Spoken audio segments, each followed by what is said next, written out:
Okay, good evening. Welcome to December 12th Planning Board meeting here in Goffstown. Let's go around the table and introduce ourselves, please. Starting with... I'm Brian Rose. I'm the Planning and Zoning Administrator. Hilda Vance of Selectmen. Gala Bruck, Recording Secretary. Donna Pinard, alternate. Richard Meany. Barbara Griffin. And I'm John Heichel. I'll be chairing this evening's meeting. Welcome to all of you who came, and thanks to everybody on the board that made it. Donna Pinard will be the alternate this evening, sitting in for one of the three vacant seats this evening. We have some correspondence and action. I want to review the minutes. We had a chance to do it. There's 37 pages from the last meeting. Motion to approve them. Second. Okay, motion from Richard, second from Phil.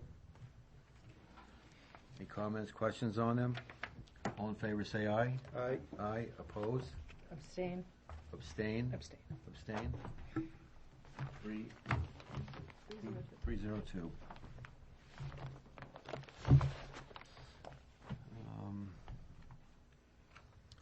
Let's go right into Brian. We've got some new business here. I know we have a few issues on these. Yeah. I'd like to talk to it. The first one, I'll just read it, introduce it, is map 4, lot 83, completeness review, subdivision review hearing for a proposed two-lot subdivision on 102 Mountain Road. Pauline Boschman, owner, zoned residential 1. If you please fill us in on that one. Yeah, so, actually, there's the first 3 items on your new business tonight they're all subdivisions by the same applicant.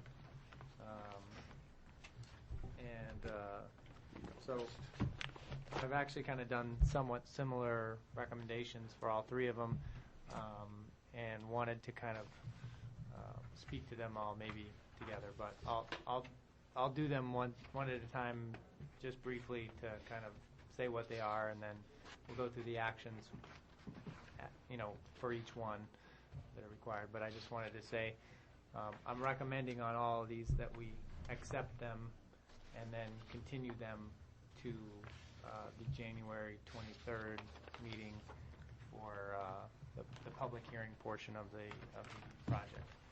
So just so that we have ample time to discuss the more important thing that's on our agenda tonight, which is the zoning amendments. Not that these items aren't so important, but there's only one time of the year that we can really do the zoning amendments, and we just want to make sure that we don't take up too much time with other regular business items. So with that, this project is, as you stated, map 4, lot 83. It's a 2-lot subdivision on Mountain Road, and the owner is Pauline Boschman. Joe Boschman is here tonight representing her, and it's basically turning an existing 3-acre lot. I put 2.99, and Joe sent me an email saying he thinks it's 3.01. I think in some of the documentation it says 3.01. I saw something that said 2.99, so I don't know what it is. It's close to 3 acres, I guess, and it's going to turn that into 2 developable lots. The first would be a 1.16 acre lot, and the other would be a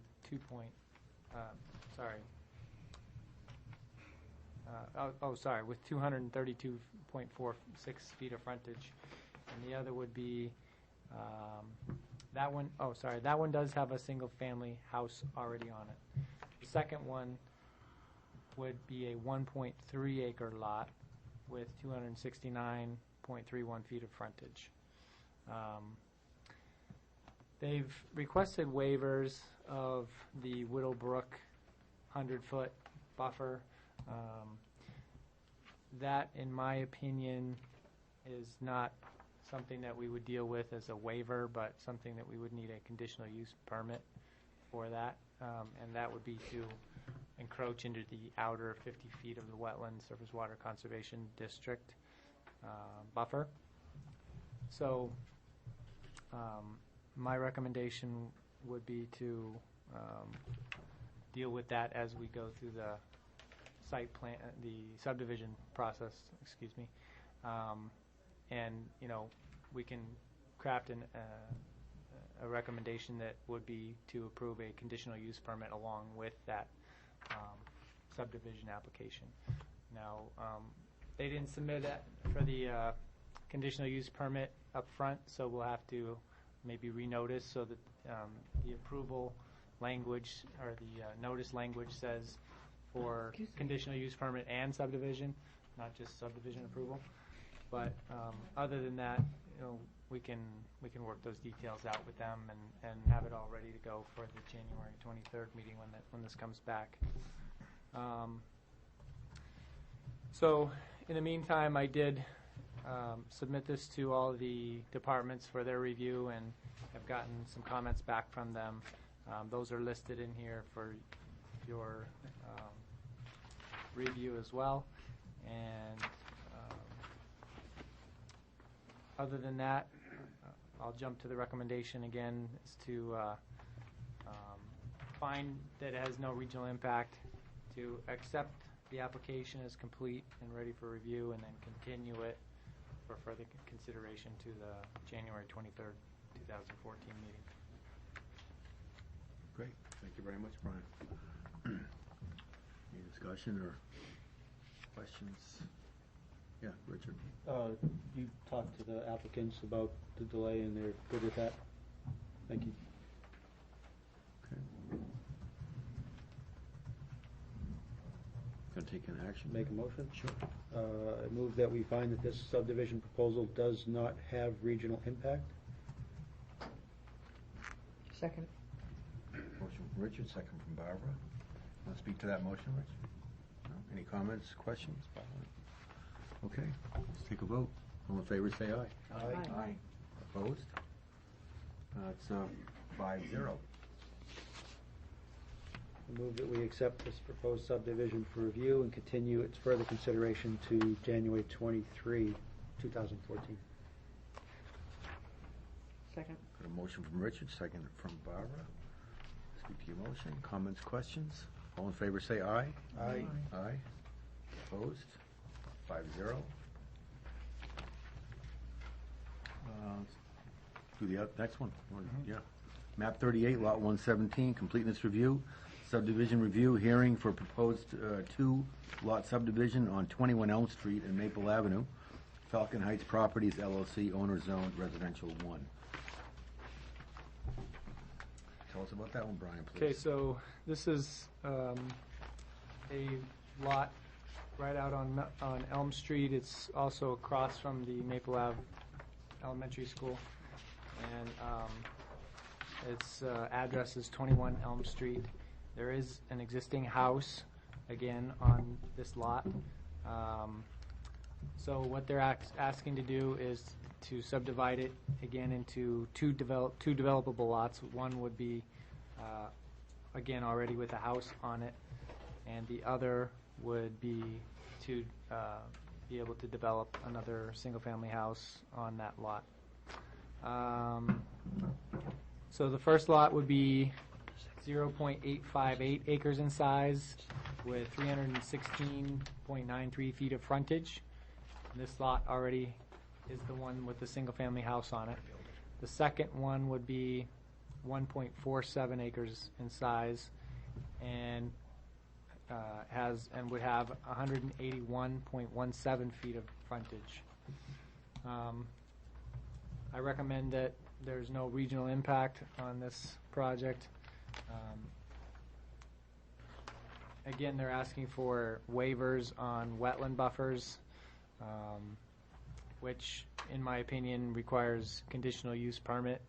And so we would have to kind of go through that process versus any waiver process that we have, since the waivers are really through for our development regulations, and that's something that's stated in our zoning ordinance as to how to get past the 100-foot buffer. Other than that, again, I've noted my comments in the report, as well as any comments received from the different departments from staff,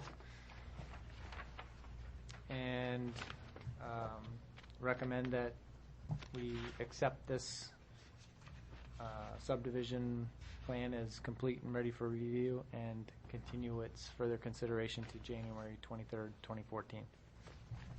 All right, thank you, Brian. Any questions on that one? I just have one. I should have asked it on the first one because it's applicable. I'm assuming that CC by email is to the land surveyor who's doing the application with them. Okay, so he's gotten this. All right, thanks. All right. And he's here tonight, too. I see that, but Yeah. I wanted to make sure that MRD was him. Okay. Mike Dahlberg, with an R as his middle name, I guess. Great. Any motions? Sure. I move that we find that the subdivision proposal does not have regional impact, and to accept this proposed subdivision for review and continue its further consideration to January 23, 2014. Second. Got a motion from Richard, second from Phil. Speak to that motion. Comments, questions? All in favor say aye. Aye. Opposed? 5-0.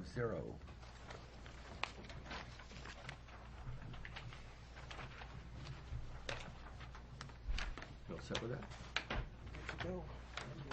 Let's do the next one, map 9, lot 86. Completeness review, subdivision review hearing for proposed two-lot subdivision on 267 on East Dunbarton Road, Falcon Heights Properties LLC, owner zoned agricultural. How about that one, Brian? Okay, so this is, again, another two-lot subdivision. This one happened to come through the Zoning Board of Adjustment prior to coming here. But nonetheless, we're going to treat it similar to all the other ones. They have a 3.99 acre lot in the agricultural zone, which was one of the reasons why they were in front of the zoning board, because in order to subdivide a lot in the agricultural zone, you need minimum of 2 acres. Since they were 0.01 of an acre short, they had to go to the zoning board. The other reason was because they didn't have enough frontage for both lots, as one of the proposed lots has 158 feet of frontage and is required to have 200 feet of frontage. So I'll just kind of summarize. The 3.99 acre lot would be split into one 2 acre lot. That 2 acre lot is the one that's going to get the 158 foot of frontage. The other lot is the 1.99 acre lot, and that would have the full 200 feet of frontage. So both lots kind of had to get a variance, but they just decided to split it between them as to which one had the nonconformity. My recommendation would be, again, to not have regional impact on this, that this project doesn't have regional impact. And again, the same comment about wetland buffer waiver requests. It's, again, a conditional use permit, and so they really need to go through that process versus the waiver process. Let's see.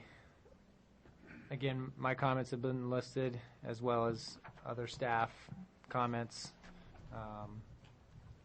And the planning board can review those as they feel necessary, or we can talk about them at the next meeting. They've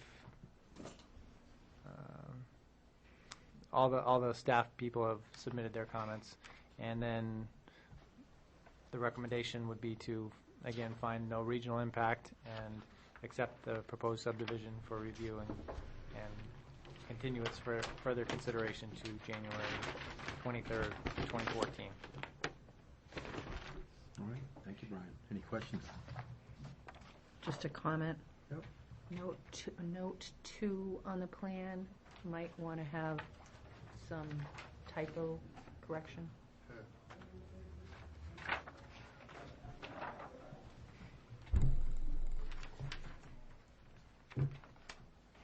That's it. Okay. Motion to find that the subdivision proposal does not have regional impact and accept the proposed subdivision for review and continue its further consideration to January 23, 2014. Got a So- motion Second. second from Barbara, motion from Rich, second from Barbara. Speak to that motion. Any comments, questions? Take a vote. All in favor, say aye. Aye. Opposed? 5-0.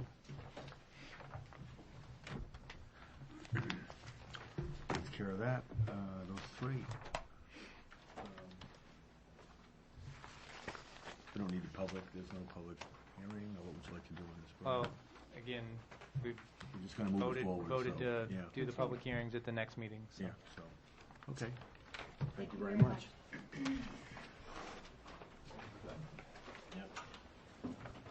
got blown off here, didn't we? January 23rd. Enjoy your holidays. Oh. Map 5, Lot 56-1, conceptual hearing for a proposal to build a self-storage. all a nice Christmas. Thank you, you too. Yes, sir. Thanks. Map 5, Lot 56-1, conceptual hearing for proposal to build a self-storage facility on property located on Tatro Drive off of Mass Road. Stephen and Denise Langley, owner, zoned commercial industrial flex zone. Brian. I'm not seeing our applicant here. This would be Stephen and Denise Langley. And I don't know if you want to hold off on doing the conceptual review based on that, or if you want to, I don't know, see if they show up thinking that the other items on the agenda might have taken longer and. I don't particularly want to review it without the applicant Right. here, because I'm not sure I'd be reviewing the right thing. That's why we review it, is to provide feedback to the applicant, right? Right. Right. So if Need you a want to motion maybe just skip it? hold, put it on hold and, Put it on hold if Look we to the want, next. or and bring it off hold if, Put a pin in it. right. Okay. We have a lot of work to do. I don't know if you want to move into the zoning amendments first, or I do have a few action items to address. Board? It's okay? Whatever. Go ahead, Brian. They're pretty minor action items, I think, You but, get paid the same either way. Right. yeah. Overtime, right? Okay. So, first I have a recommendation to release an irrevocable letter of credit and then accept a maintenance surety for Fieldstone Drive, which is the street in Blackbriar Woods subdivision up on Montalona Road. So if that's kind of attached to the, behind your amended action items list. And it's basically, I've just typed up a one-page memo stating that everything's been done according to what they need to do out there. The selectmen this past Monday, on the 9th of December, voted to accept the road subject to two conditions: that there are no encroachments in the right-of-way, and that's to be verified by the Department of Public Works, and then 2, acceptance of the 2-year maintenance guarantee by this board tonight, or sometime. And I had meant to put the memo from Alex in this, Alex Kanan, in this, I do have an email that basically from him that states that there are no encroachments in the right-of-way. I actually had copied it to the selectmen. It's on here. I something from Alex here. That's a memo basically saying that they're all set with all the punch list items that they had. Oh, But- okay. I think there was another memo stating that, I don't, maybe that was it. That gives the 84, the 10%, 84 one. Yeah. Maybe, Okay, but anyways, I Anyway. thought that might be what you're talking about. Okay. yeah. Maybe that wasn't. I know there's another one, and I got an email from Alex on that one, so, Okay. anyway. They've gone out and verified that there are no encroachments. Right. The only thing they've kind of been dealing with in the past couple of days is, after having made all the recommendations saying, yeah, we're good, with the snow that we've gotten in the past few days, they haven't seen very good maintenance on that, taking care of that. But other than that, I think they did send a guy out there with a salt truck, and so hopefully it's gotten better since then. But anyway, I don't know if that's really under the purview of this board tonight anyway. But so I've received the maintenance. It's actually in the form of a cashier's check, and it's in the amount of $84,180, which is 10% of the original bond amount, which was $841,800. And so the recommendation tonight would be to release the original irrevocable letter of credit, and the remaining amount of that letter of credit is $125,986.30, because previously the board has already reduced that bond from the original amount, and then subsequently accept the maintenance surety, which is a cash to be submitted and held in a cash account for Fieldstone Drive in the amount of $84,180 from Blackbriar Woods LLC, and that's to be held until 2 years from now, December 12th, 2015.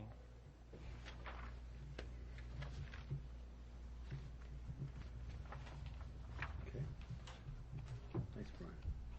I'll make a motion that we release the irrevocable letter of credit, surety in the amount of $125,986.30 back to Centrix Bank, and accept the maintenance surety cash account for Fieldstone Drive in the amount of $84,180 from Blackbriar Woods LLC, to be held until December 12th, 2015.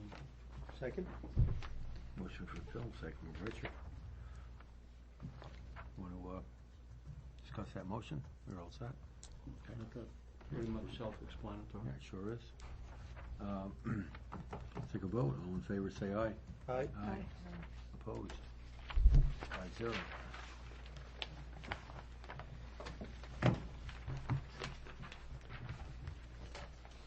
Now, the second one is regarding Elva Drive. And that's also a bond. And this one is one that has gone through the full 2-year maintenance period. And what we're just asking for tonight is for the planning board to release that surety bond that was held for that 2-year period.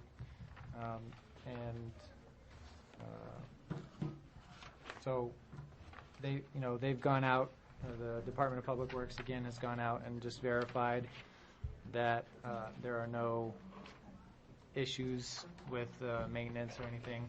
They had uncovered a sinkhole, but it appeared to be there was a pipe that appeared to be intact, and it was just a minor settling issue, not really like a sinkhole issue. And so that issue, I guess, has been resolved, and they're all set with Elva Drive, with as far as any maintenance or repair work that may need to be done. So my recommendation would be to authorize the release of the 10% maintenance surety in the amount of $62,632.68. So moved. Seconded. Okay, motion from Barbara, second from Richard. Very efficient. Mr. Chair, if you could please, on the tracking forms, just sign in the, in the appropriate location for that, I will do that. and hand them back to me, so that way I have the official signed paper. I will do that for you, thank you. You have a motion on the table right now.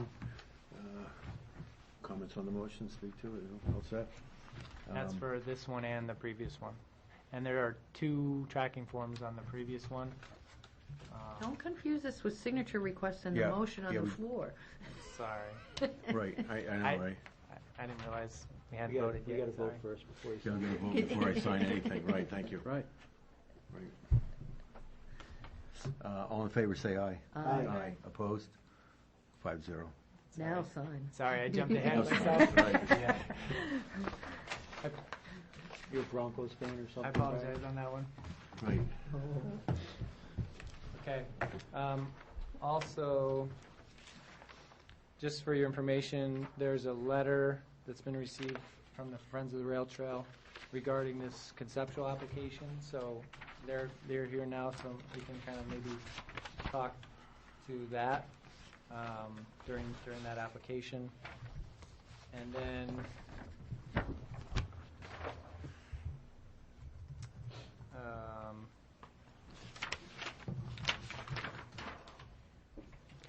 last thing on the on my list of things that we need to just talk about is the next zoning meeting, or the next planning board meeting.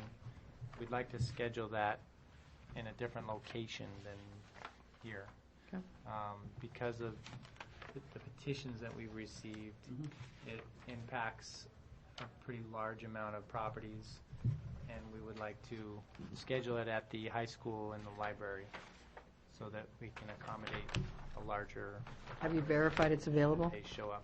Patty is called and it's on hold for us. Okay. So we wanted to kind of get the board to vote on that, whether or not they would be okay with moving their location. But, yeah. I'll make a motion to set the next meeting, which includes public hearings, on the second public hearing on planning board zoning articles and the public hearing on petition warrant articles to January 9th at the high school, the Goffstown Area Regional High School in the Library. Media Center. Yep. I'll second that. Media center. Media Center? Yeah, it's also called the I library. guess. Yeah. It used to be called. Right. So not Heber. Okay, the Media Center, all right. This meeting. And that should be big enough, you think, okay? I didn't Along realize- with whatever other regular business we have on the agenda for that evening. Right, for January 9th. Right. We have a motion on the table, seconded by Phil. All right. All in favor of that motion, say aye. Aye. All opposed? 5-0. Thank you. It will be moved.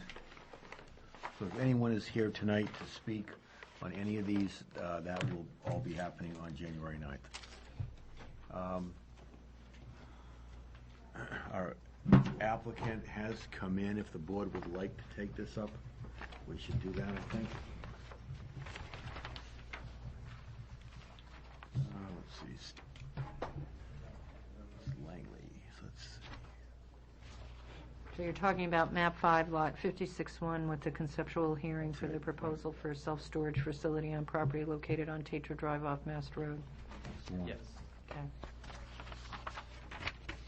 It's a commercial industrial flex zone owned by Denise and Stephen Langley. Okay, Brian, would you like to speak on that one now? Yes. Well, not Well- yet. Brian's gonna, we had already announced it earlier, but we held it for a few minutes. Okay. So we have Stephen and Denise Langley here tonight, asking for a conceptual review by the board for a proposed two-story, 70,000 square foot, climate-controlled self-service storage facility. And this facility is to be located on the southwest corner of Tatro Drive and Mass Road. And the entrance to that facility would be from Tatro Drive. And they're proposing to have the building to have the look of a retail box, a large retail box store, not store, but building. So we've gone around to the departments and asked for comments and questions. Some comments that I had was that, number one, we have a limit on the amount of square footage that you can get in the CIFZ zone, but that can be exceeded by conditional use permit application. So when they come in for their site plan application, they would need to request conditional use permit to exceed that 25,000 square foot limit. They would essentially have 35,000 square feet because they're going to have a 2-story building, which totals out at 70,000 square feet. This also would require a conditional use permit to allow warehouse storage or distribution facility in the CIFZ zone, and that's based on our table of uses. Now, we also know that having reviewed the proposed zoning amendments, there is a possible zoning ordinance amendment that could go into effect that would make specific allowance for this type of use. And so with that, I mean, the applicants can kind of, I think, choose how they want to go forward, if they want to try to go under the current, or if they want to go or just wait and see how the amended zoning ordinance goes. But either way, there could be some changes with the whole allowances for that. And this site appears to meet those regulations. It's not, they're not very strict regulations, I think, but it's just something that kind of gives an allowance for them. And so I don't know that it's a huge deal, but anyway, that's one thing to be aware of. I made a comment about just exterior building design as they're going through, instead of like they set up in their application, it's going to look like a retail box. Retail box could mean a lot of things. My recommendation just was to make sure that there are some architectural features to it and not just literally a box, and make sure they have different materials incorporated into it so that it looks nice. It's going to be along the rail trail, so you're going to have a lot of people coming by it. It'll also be visible from Mass Road, so we want to make sure this looks good.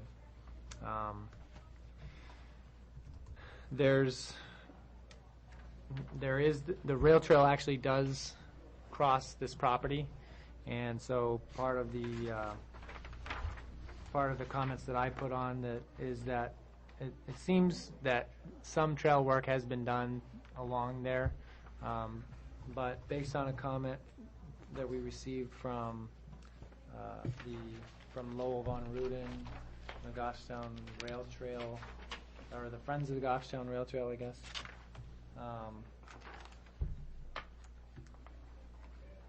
He's basically just making comments that the trail hasn't really been occurred in this. The formal construction of the trail hasn't really occurred in this vicinity, nor has final design of the trail, routing around the Shell station been determined. They would be looking for making sure that appropriate crossings can occur over driveways, and that there would be possibly sufficient room to do it do the trail construction within the road right of way, but they would like to see it pushed a little bit further away from the road to kind of get it away, just away from the road, as long as it doesn't get too close to the edge of pavement for the driveway for the facility. And then they also made a request that development for this lot not include features that would interfere with locating the trail along Tetro Drive, because the trail would obviously have to cross the driveway for this lot and kind of go back behind the Shell station. They did make a comment about the indicated shared use of this lot and the next lot over, which they kind of showed that there was a conceptual drawing for the next lot over as well. That would be a benefit because you wouldn't have to have two driveways over the trail. So those were comments from the Friends of Goffstown Rail Trail. I think, making sure that as we go through this is, it would be good to formalize either easements or dedication of land to make sure that, the trail can be utilized in the long run for the town residents and people using the trail. Would be a good idea.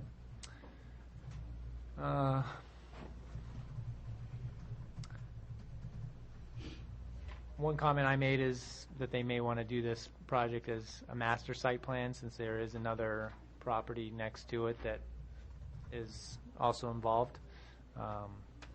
This something to think about. And then wanting to make sure we get a traffic study for left turns out of this site, because the driveway happens to be very close to where you would be turning on to Tetro Drive. You don't have a lot of turning out of the driveway and getting out to Mass Road, a lot of stacking room there to turn left out of the site.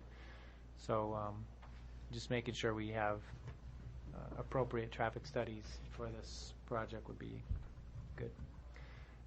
Fire department comments. They basically listed several issues that fire department might have in their needs. One of the items was Knox box and Knox system access. Let's see, making sure they have fire sprinklers and fire alarms. They did suggest also possible tying into the municipal fire alarm system, which isn't available, I guess, past this area. It's available across the street, but not further down the road, I guess, if you will. So they have it down towards the village and up to this area, but out past that they don't have it. And then they also have it in Pinardville. But that would kind of eliminate a middleman for, when a fire alarm goes off, it goes directly to the fire department instead of to the middleman and then to the fire department. So that would hopefully be considered as a good thing for this site.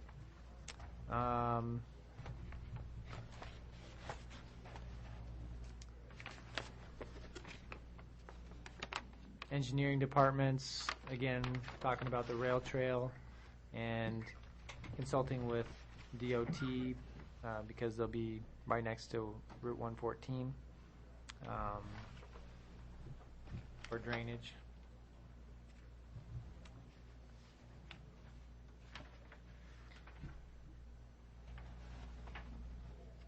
There was a comment from assessing about it would be taken out of land use. The land use change tax would occur when this property is developed, bringing it out of current use.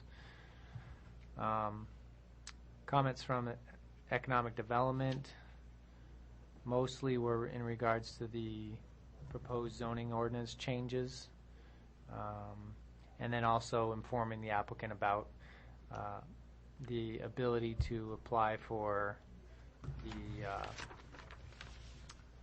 tax credit, the ERZ tax credit. So those are basically the comments that we received from staff. on this. I think we should probably turn it back to the chair and then hear from the applicant as to their presentation of their project, and Okay. then have questions and comments from the board. All right, Brian, thank you. Let's open it up to the applicant, if you would please. Before they begin, Brian, did the applicant get this list before the meeting or not? Yes. Okay, and there was some indication we might have to get something before the meeting. Was there anything else other than what was sent out in your packet tonight? There was, No. this is it, okay. Yeah. Thank you. All right, applicant, please Steve take. Langley. Okay, We own the approximately 80 acres around the Shell station, which encompasses this lot, a lot beyond it, another lot on the cul-de-sac of Tetro, and some backland beyond that. I'm here with my wife, she's co-owner, and Joe Mendola, developer of this facility. So, just to give you a brief summary here, I think that Brian told you it's a 70,000 square foot building, a 35,000 square foot footprint. This being Tetro Drive, which would, building would front on that, and this is 114. The access to the building is on both levels, at ground level, so that you could come into the front of the building and access it on this side, or you can follow up this roadway and access the building from the rear, the second floor, and still be at ground level. Excuse me, Mr. Chair, I'm sorry. yes, sir. Steve, there's a microphone right behind you, and I think it really helps for the recording if you speak into that. Is that better? Fine. I think you might have to hold it, though. It's Or just Well, move it let's- close- move it's the for whole thing close closer to you. range, Just don't want to or yeah. block the picture. What about the from microphone camera. that's right above them? I just was told that from the IT guy tonight, so I'll keep it right here. and see he how it wants us works. to start using those Okay. if we can. So this roadway will also give access to the lot beyond this in the future, which is a totally separate and future development, which is, we have some concept, but it's undetermined at this time. So, back to what the building, how the building works is, I think I told you to come in the front or the back, both at ground level, one on the first floor, and then from this location on the second floor. And at this corner of the building is kind of a retail office area, or if you want to rent storage in the building, there's a manager that works in here, and also there's some small level of retail there where you might buy boxes and packing supplies and so on within it. And it's very it's not the kind of facility where there's a lot of people in it at one time. People come and go, and from what I understand, there's probably not. Well, Joe might be able to answer that. At maybe a dozen people in the building at one time. Is that fair to say? Oh, that's a large amount, yeah. So typically, it's not the kind of place where it's filled with people all the time. It's sporadic use. So if you have any questions to this, I can answer them, and then we can go on. I can show you some elevations of the building, what the building would look like. Richard? So the only exit is onto Tetro, is that correct? Yes, there's one exit right here onto Tetro, which is aligned with the Shell exit, Okay. And or an the entrance. the rail trail, can The you, rail trail is largely, that exists now is unaffected by this development. The rail trail is here, which is over the sewer easement. Right. And it basically ends right here because there is no good access behind the Shell station. Right. If the rail trail was to continue up on Tetro, we've allowed a lot of room in front of the building, and we basically allowed this space for landscape and green space. But there's a substantial amount of area from the parking to the Tetro Drive easement. okay. Thank you. Any other questions? Barbara? We've got a little map that was given to us. So there are some existing boundary lines that were done when the site was originally proposed. Is that right, when it was Yes. originally approved? Mhm. So is there going to be a boundary line adjustment Oh, when absolutely. this comes through? Yeah, we So could you own talk all about of these that? lots. Right, okay. So there will be a lot line adjustment, and we'll create the lot based on the development. recreate the lot. Okay.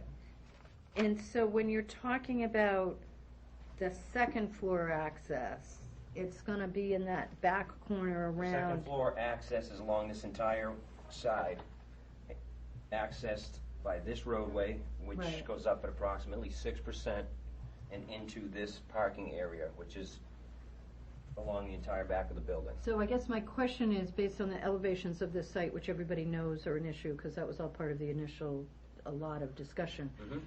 Does that mean that that parking area on that side of the building is actually at the quote second story level? Correct. Okay. So does that mean that that side of the building, the plan is to build it into the ground, Yes. so to speak? Yes. That's kind of the advantage of this lot for this use. Okay. So, and you have elevation issues on the rear side also, so is that also going to have the same built into the land probably at that end also? I'm not, Well, I'm just looking at the elevations, and, I mean, you're just trying to do this. At this point, I understand that your access on this, you're proposing access to the first floor storage from the sort of retail Tetro Drive side, and to the second floor storage from, I'll call it the elevation side.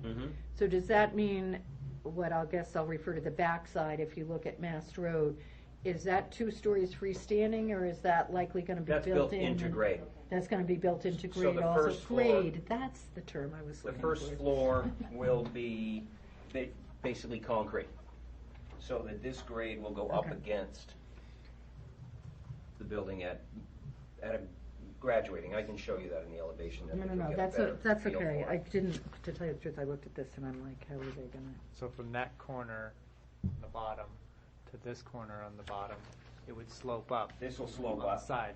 both sides, basically the same, both sides. Slopes up. Okay, thank you. Any more questions?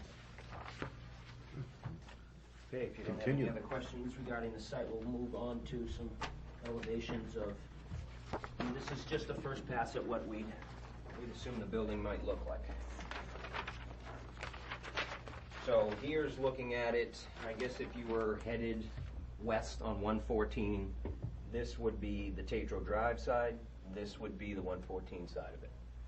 So you're looking at it, this being this. And this, as you can see, as it's going up, that would be along this roadway. This is showing the roadway here. So this is, like I say, this corner of the building is where business is taken care of, and then the storage is all within the rest of the facility. So this is like a storefront system, and some additional roof line to. We don't want it to just look like a big square box either. We want it to have a decent look to it. But, based on its use, it's not the kind of thing where you're going to put dormers and gables and so on all over it. Our intent is to use a very nice type of metal siding, which is called an insulated panel system, which is, you might think of like a warehouse building has this corrugated siding on it, and it's applied by screws. Well, this siding is all blind anchored, so it's very smooth and it's textured, and it usually has like a vertical grain to it. So it's a very nice looking panel, much more expensive and much nicer than just a corrugated face anchored material. And the idea of it is to use different textures and colors to make it more appealing. I mean, it's our intent for this to look nice. I mean, we're members of the community. Sure. I mean, this is our development, and we want it to be nice. We're also, there's nothing shown here, but it'll be very well landscaped around the facility. We know there's, requirements for landscaping, but everything we develop, we put much more landscape into them than is required. We feel that's important. There will be, what you don't see in this, is there will be some fencing and some gates. This would be a gate and a fence in this area. But we're not gonna use chain link fence where it's exposed to the road. We'll use something like a vertical picket type fence, something that looks nice. And I think that we would have quite a lot of landscape in front of that. I mean, we don't want to screen the building, but we want to make it appealing and soften it with the landscape. So if I can. Yes, certainly, So Rob. if there's gonna be fencing, which I would assume you want for Yes. security, That's right. so where, So so the fence looking would at be, that. so the fence would be beyond the office area and would be across the parking. So likely you would have a fence panel, a gate, a fence panel, and in front of those panels you would have landscape areas too, so that would help soften them. All right, but I guess my It'll break question. up the front of the building as well. My question is, if you're putting fencing for security on that side of the building, Mhm. why don't you have this, do you have the It'll same be- issue on the other Well, side? up here there would be another gate. We don't want to close off access to this because eventually there'll be Right. further development. Right. But if you come into the facility, you will not be able to get past the office area here into the security area without access through this gate. And then if you come up here, you won't be able to access this part of the building without going through this gate. Well, I guess And there's no access to the building along here. all right, so, but I guess then my question is, why is there gate and closing off? Because it sounds like it's gonna be a substantial fence that you would landscape in along the Tatro Drive piece, because that's what we're talking about, Mhm. because there's no access to the building on that side. Well, there's doors to the building here, beyond the retail area. Okay, all right. There's doors here that are direct drop-off. Those All are right, And so- access so- into the so building. that- so Storage that- area. Yes, correct. For the So storage. that, So you can't get into the storage area without getting beyond the gates. all right, but my point is, would then be that that depiction is not what we're talking about, because what we're talking about, while it sounds like very nice material that you're using, is there a building in the area that has similar material that people could look at to see what you're talking about? Well, For there's this an side? addition on the YMCA here in Goffstown. They use the has same it. thing? Mhm. What you're talking about is actually having bay doors all the way down the side there, right? So I would, Which is here. right, so I would expect that when you came back with a plan, that we would actually be seeing what you're putting for bay doors, is my point. Yeah, but this shows. Because that's why I was getting but this confused right about here the is showing fence. the bay I'm looking doors. at this, These okay. are the bay doors right here. okay, all right. Can I ask a question? I thought she was going in this direction about the fence question, but if you can pull the site plan, where you have the fence shown, Here? it allows for, it looks like only 1 or 2 parking spaces, and are those both handicap spaces, or is, Those are- I can't well, see if those I are think handicap. the requirement may only be one. We haven't really worked all that out yet. Okay. But if you came here to use this facility, you have gate access by swiping a card But if and coming someone, right in and parking. but if someone doesn't have the gate access because they're not yet a customer, and then another person comes, would we have enough parking for Well, that other person? we'll work that out. kind of- This is very conceptual right now, and we understand that, there may be a need. In fact, we may show parking on both sides and modify this a little bit.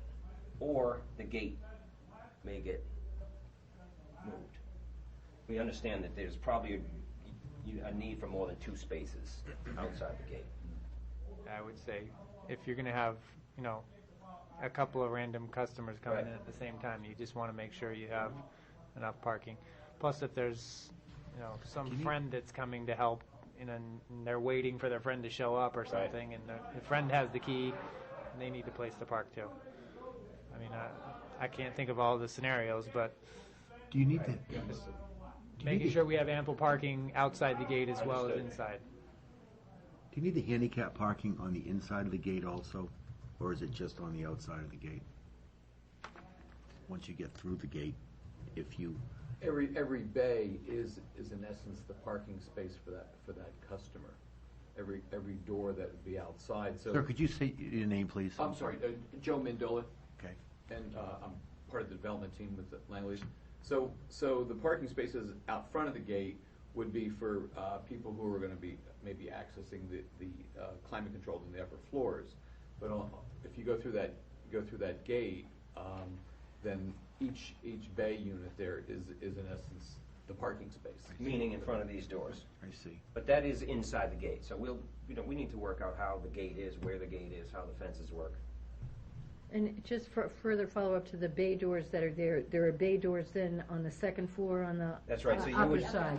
Right, Yeah. up here, yeah, I don't know if I The don't think I perimeter have a is rear really elevation. that is what we call more traditional outside storage. It's not climate control. So if we have someone like landscapers or plumbers or more of a commercial use where they need a larger unit and they can access that from the outside and not need the climate control feature. And just as a, because obviously the insides we're not getting into as to climate control or not, are these bay doors something that vehicles can go in and out of?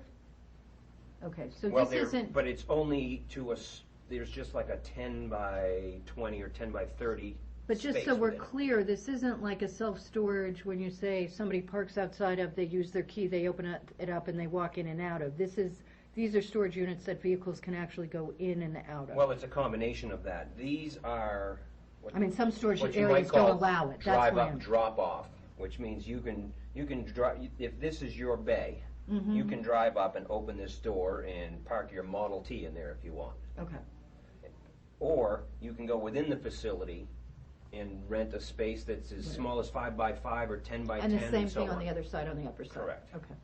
So that there's a combination of rentable spaces. They vary from these 10 by 30s are the biggest ones to as small as 5 by 5.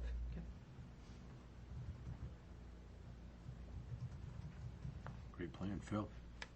Steve, on the climate controlled area, you have the retail space area or retail access area in the Mhm. front. And from what I gather from listening here, you access the climate control through that entrance? Well, there is access through that goes to a stairway. You can either go into the first floor or go to the second floor through that. But there's also going to be a couple of other locations, based on the size of the building. You can't have all your access there because it's just too far to travel. So there's access here, then there's access here, and then there's access here. We're just not showing these. There's like an alcove with a pass door and 2 more locations down here that get you into the hallways Okay. to get further into the building. Okay. And 'Cause then the that, same thing on the second floor. You would have a couple of accesses into the building to hallways and stairways. That answers your question. yes. You're going to fence Richard, yeah. the second floor entrance, it's also going to have a fence similar to the fence Yeah, that the faces second, Tetro? the second floor entrance, in my mind, is where you need more security. This is pretty obvious. Right, I mean, you're right Security is there. probably not a very big issue down here, but where someone could come up and drive in here and not be seen, it's important that you have gated access. And it's secured. If you don't have a rented unit, you can't get through that gate. And it's also limited in time. You can't necessarily go in here at 2 o'clock in the morning. That gate may not allow you to get in. It may allow you to get in if you're a business and you have product in there that you need to deliver starting at 4 o'clock in the morning or something, you may have access. But just as general users of the building, there's limits to your access by time. It's a pretty well thought out industry. It's not something that's just started. The users and developers of these have become quite sophisticated versus how they started being, stuck in the back of an industrial park in leftover land. It's a much different business today. Now it's in the front. Yeah, now they want to be main and main because it's a business that lots of people use. What's the approximate footage of the building? I mean, just, It's 200 by 175 is the footprint size.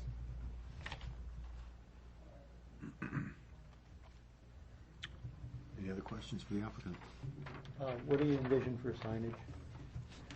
A pylon sign, basically in place of the one that is there now for the, it says Tetro Medical Park. We'll have a pylon in that general area. And most likely we'd want it to be a reader board, changeable sign.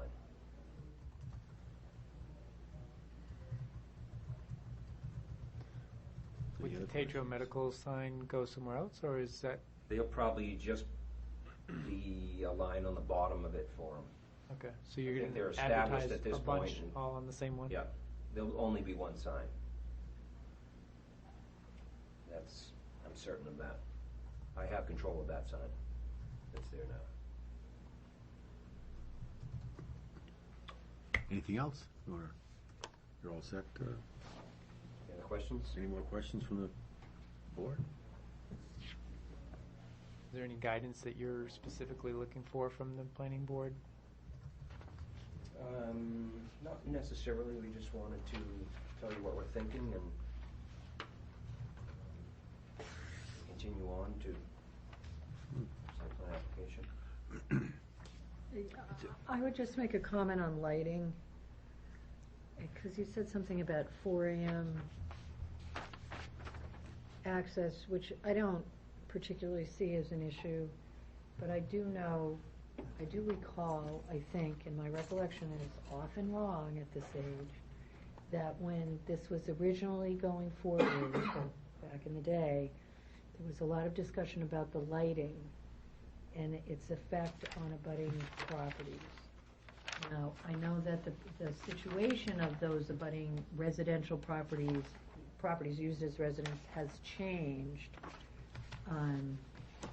But I do know that there was a lot of discussion after the development of that site about the openness and the light, and not that it was interfering with other sites, but how it became sort of a UFO landing site in the One thing distance. that So I has would gotten just- better since that, which was 10 plus years ago, right, is lighting has gotten a lot better. A lot better. And so my only comment was, we talked about security and the fencing and the lighting, that I hope, and we have lighting things in our plan, is that I would hope that given the recognition that Tetro Drive is pretty open anyways, that you're able to sort of minimize off-site Sure. light. I think that's a requirement anyways, that we It keep is, the lighting. I mean, the day of just putting wall packs is a thing of the past. All the light will be diffused down and cut off and so on. And so I would like So there'll be a lot of technology in the light design. And I would like there to be some discussion with the rail trail group about that, because one of the issues was the rail trail was that there were representations made at the beginning that it would not be lit. So you want the rail trail to be in the dark? Well, I'm not gonna go there because it's been a few years since I've been to one of those meetings, but I know that not only are they concerned about access, but if you're talking lighting, I would like you to include them or give them the opportunity to be part of it, because I do know that there are people who have concerns about when the rail trail is used. And again, that's a high visibility piece of it, it's right by 114, but it does sort of tuck back off the road there, so I just ask that you consider. Yeah, the rail trail that. is pretty open until you get to about here. Right. Then it's a tunnel Right. through those woods. So, So I just I ask. don't see how we can do anything to affect that. I'm not And I s- don't even think by our light design we would be allowed to let light drift out there. I'm not saying you would. I know that things have changed. I'm just saying that we're talking about it for purposes of access and crossing, that when you pass the plans by them, to have your lighting with it, so that if they want to comment on it, they can. So I don't ask the question again. Okay. Steve, just for my clarification, those doors on the left, those are facing Tetro, those are facing the Shell station. Correct. Okay. Those face the Shell And station. around that side, So around- Tetro Drive, this being Tetro Drive. Yes. These doors are here. Right, and around the right side, around the back side of those doors are gonna be the one that's going up the grade, This, no, the other side. You can't see it, it's in the back. If you go to the end of those doors to the left, go around that side, that's gonna be a similar grade to the. that's correct. That's just going to be graded and retained by retaining walls. or reinforced slope, or however we deal with grade here as designed. Yeah, okay. This side of the building is not accessible. Okay, right. The access is to these three sides of the building. And no windows, nothing, no, There's no windows in this area, only in this corner here. Okay. Like I say, our intent to beautify the building is going to be by texture, color, and landscaping. Yep. We want the building to be nice. I'm sure you do. Right. Any other questions? Okay, thank you. Thank you very much. Thank you.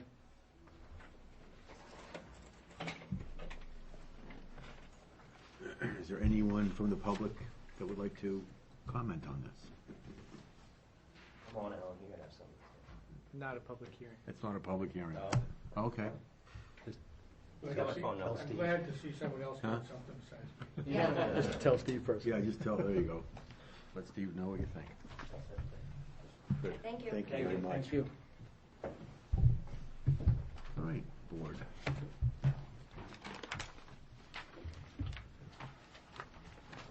Sexual, any, nothing to do there? Take action on that one.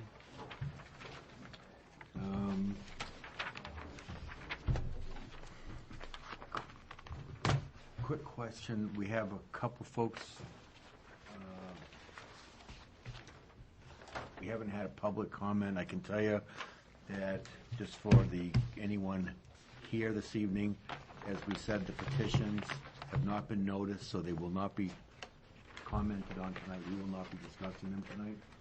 Yeah, the petitions are on your Notice. table for your information, so you can see what petitions were received, but those haven't been noticed for any kind of discussion or public hearings or anything like that, so that'll be for the January 9th Is this it discussion. for petitioned articles? As far as you know? Yeah. And have they all been certified as sufficient Right registered here. voters? I'm seeing the check, no, I've got them, Oh, John. you I do? know it. I saw the check months, so I assuming that's what they did, was They've they've gone- already been certified. They've gone through all three of them, and they've certified all Yeah, three of that's them. what they do, yeah. Okay. Oh, never mind, I was just. Well, one of them doesn't have the check marks, that's just all. But anyways, these are the three you've gotten. Okay, I did receive a notice today that had been checked, so. okay. Okay, so we will not be speaking about these tonight. There's no need to bring them up tonight.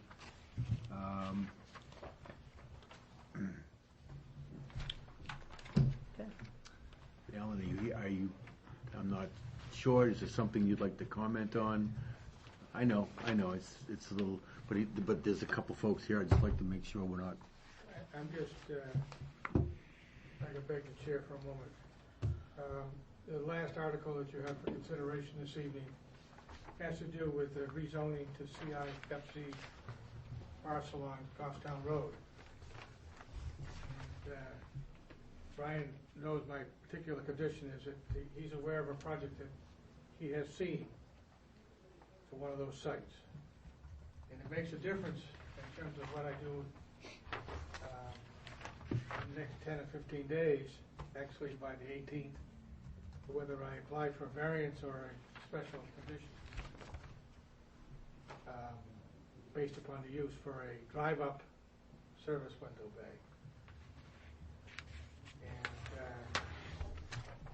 And I'm in a quandary of not holding the project up and whether I'll apply for both or whether the board has some feeling about this as to one way or the other. So is this a public comment on one of our zoning changes? Yes? well, no, yeah, I guess it is, but. I don't have a problem with taking him out of order, but just to be... I saw him sitting there, I didn't want to Oh, make you sure wanted to that- know what it was I just wanna about. make I sure mean, we're and he not- is sitting there, so is that the one you're here to specifically comment on? It just likes, I'm asking for some guidance because Yeah, I have a okay, site plan in my hand right now for development on one of those sites. okay, it's gotta be, yeah, Okay. so. Do you, Brian, do we know specifically what it is, which one it is on this list? Over 13. The lot number? Yeah. No, I know what the amendment, it's just multiple lots, which and lot? he's Whether talking it's about a 6-1 specific lot, or- page 3. I don't know the lot number by heart, but I'm sure Alan could probably tell us. I never even looked. So I've got that, but We know which lot numbers there are, we're trying to figure out which specific one. I can read the small text. Lot 1-3, map 6, lot 1-3, it's the one on the westerly side of that access lane called Tower Lane. 1-3? 1-3. You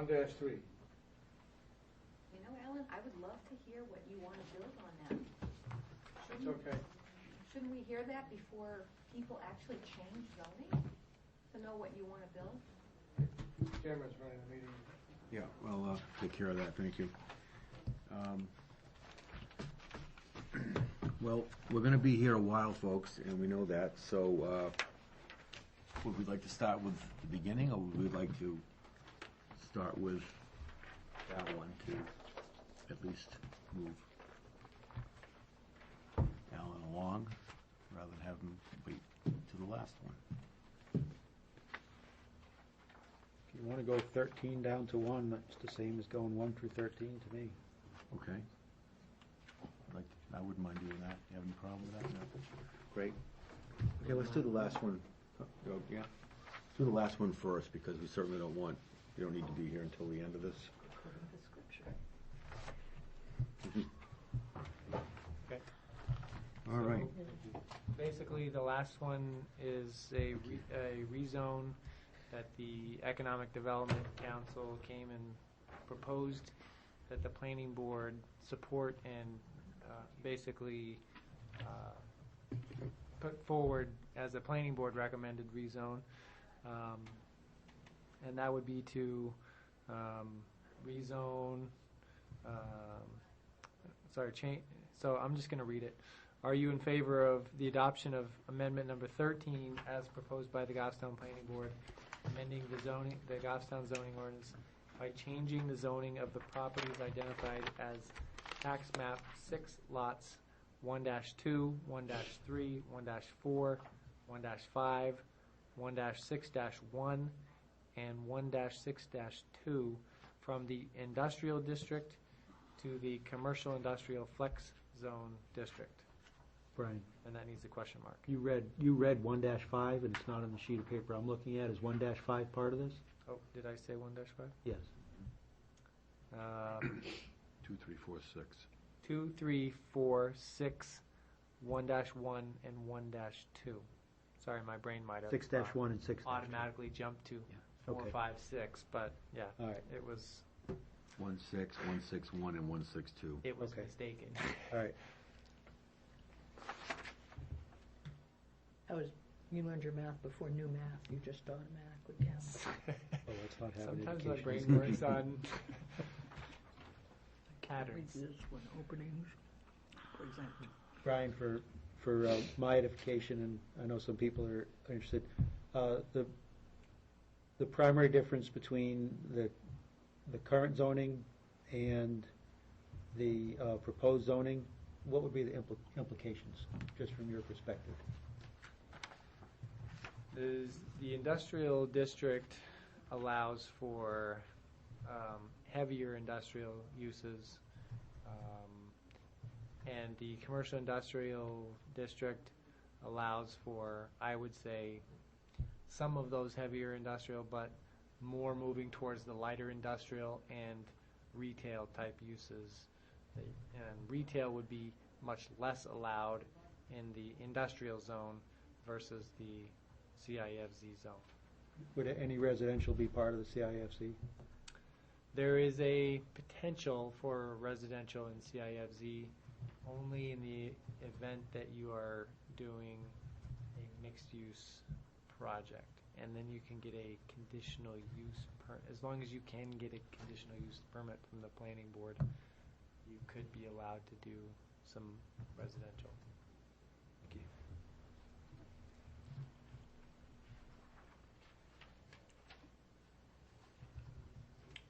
you. Any other questions? Is there a reason, I'm just, it's industrial now, it's straight industrial, correct? Right. And you want to change it to CIFZ. If it was changed, if it was, because we know that there's an issue with Manchester getting in there for heavy industrial. Well, it's not necessarily an issue of Manchester getting in there. It's the Traffic. issue of the road restriction, the trucking restriction on the Goffstown Road through Manchester. Right. And as soon as it hits Goffstown, that restriction it's not there. So, businesses can come in with trucks to that site, but they have to come the roundabout way through the roundabout, I guess, or from another location. But, they can't come from the east Right. on the Goffstown Road. Right. So, that's... And it hasn't worked in 25, That's- it hasn't worked in all the years that that- restriction's been there. That's where businesses have had reservations about coming to that site in the past, because it's an industrial site. Large truck businesses, if they want easy access, they're going to want to come from Manchester. Right. But if it's not that big of a deal, maybe you get smaller trucks to come in from the other side, or maybe smaller trucks can actually go through that part if you don't have to have huge deliveries.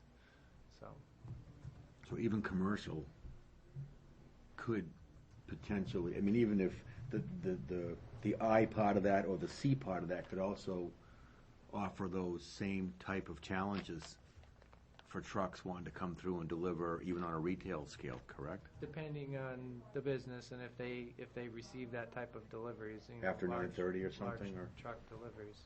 Yeah. But, that's something that I think if we can somehow make it more palatable for businesses to want to go there or to be able to go there, Mhm. that's kind of where the EDC was coming from, and that's why they came to the planning board suggesting it.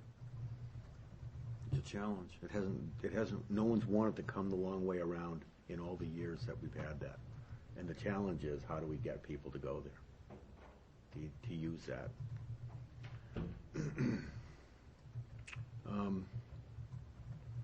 You were saying that if it were a mixed-use project that they wanted to put in, meaning that there were residential things, that they would have to apply for conditional use. Conditional use. You What it would wouldn't be be a- able to just do residential Right. on that type of zoning property, but if you had a mix of commercial or industrial and the residential, then you could propose it, and as long as you can get the conditional use permit approved by the planning board, meeting all the criteria for the conditional use permits, then you could be allowed to do some residential there.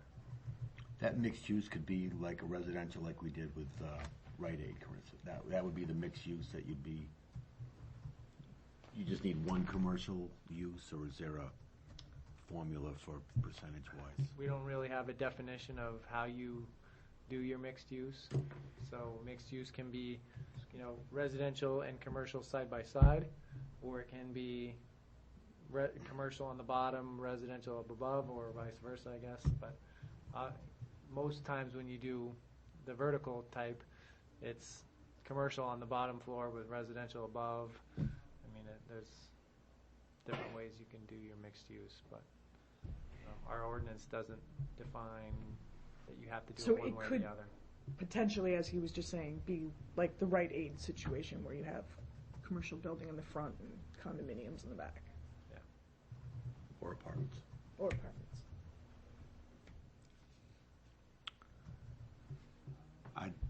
If the board doesn't mind, I would like to ask Alan, he did have his hand up, if there's no objection to this. We should open the public hearing. Is that what we're here to do, right? Right. Open to the public. So we're all done asking questions, okay? Let's open the public hearing. Alan, if you'd like to please state your name. Alan Yaton, 82 Hillcrest Road. Come sit up. just a couple of quick questions. One is that no truck is a time sequence, meaning it's 9 to 6, 9 p.m. to 6 a.m. So, I don't see that as a detriment because I drive the road all the time. Secondly, you want to change something as recommended by the EDC and recommended by the planning board, but where's the property owner? I haven't seen one word about the property owner here yet. Right. He hasn't been present.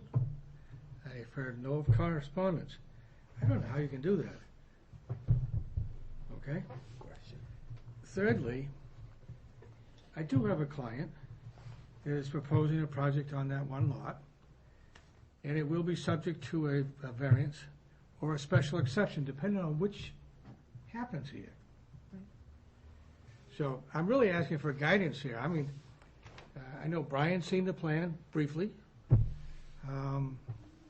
I know my client called me today and asked me what he should do. Told him I'd come here tonight and ask. 'Cause they're ready to submit the plan, but the cutoff for ZBA for January is 18th, next Wednesday, I believe. Somewhere's in that neck of the woods. Yeah. So I'm trying to advise him as to Technically the 23rd. I asked for, if anybody's going to submit something for that they try to get it in early because I'm leaving town for the last half of the month. So. Well, but I'm still going to try to get it in by the 18th. That's not a problem, but I'm trying to advise my client on which way to go. Do I apply for both? Because the thing is in a quandary of which way it goes. So I'm here just to get a feel of how the board feels about this whole subject. I can tell you that I've put a call into Mr. Steve Silverberg, and I did not get an answer back, and I've known him for many years, and I didn't get a return call. So that was one of my main concerns, is to at least ask him if he even wants to do this. I thought Derek made a representation that the owner had been contacted. Yeah. We asked that question with the EDC, and he said the owner had been contacted and was in favor of it. Yeah. I recall also hearing that he was okay either way from Derek. That if it changed, he was okay, or if it stayed the same, it was okay. I don't have a problem either way. You just want to know what to do. I just don't want to know what to do. Be nice to get a letter from him, at least. Be nice to get a letter from him rather than a hearsay that he said it's okay. It's kind of one of those important things. Going either way, it's not going to change the design, it's not going to change the site layout, it's not going to change anything. So I think I'm going to advise my client to submit it for site plan review and variance and special exception at the same time. I don't know if I have a choice here. Since we don't vote Is till it- January. I mean, it's one of those things. No, we Is it- don't vote till March. But I mean, we vote on this yeah, now. but see, I'm stuck in a quandary The- until after town meeting. The board does have the ability to vote on anything that has had a public hearing. It comes They from don't us. have to have two public hearings.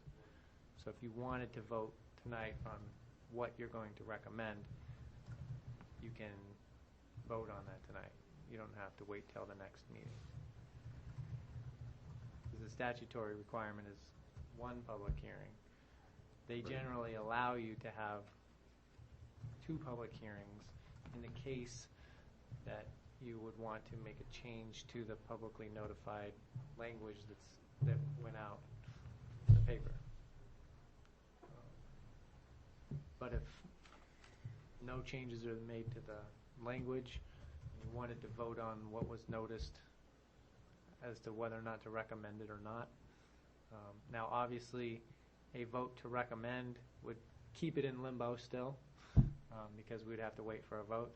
A vote to not recommend would obviously just remove it from us putting it on the ballot. Right. And it would stay as industrial, and he would have his, he would know exactly what he needs to do with that, obviously. How much would staying industrial affect your client? I have to get a variance for a establishment with a drive-up or drive-through service. As compared to the special exception. Which means it would be allowed, the drive-up service is allowed in this, but now it has to get a special exception to have it, the drive-through. Right. So no matter what, I gotta go there, one way or the other. Non-conform. But if I get the variance, I still gotta wait until March before I can do anything. Because, or I can get both, and the board in its wisdom could say, we'll approve it whether it's this way or that way, technically speaking. Because you're approving a site plan, not the fact that I have a variance for a special exception for the project. I might be right or wrong, depending on the legal opinions of things, but I don't know. I'm just here out of benefit for a client.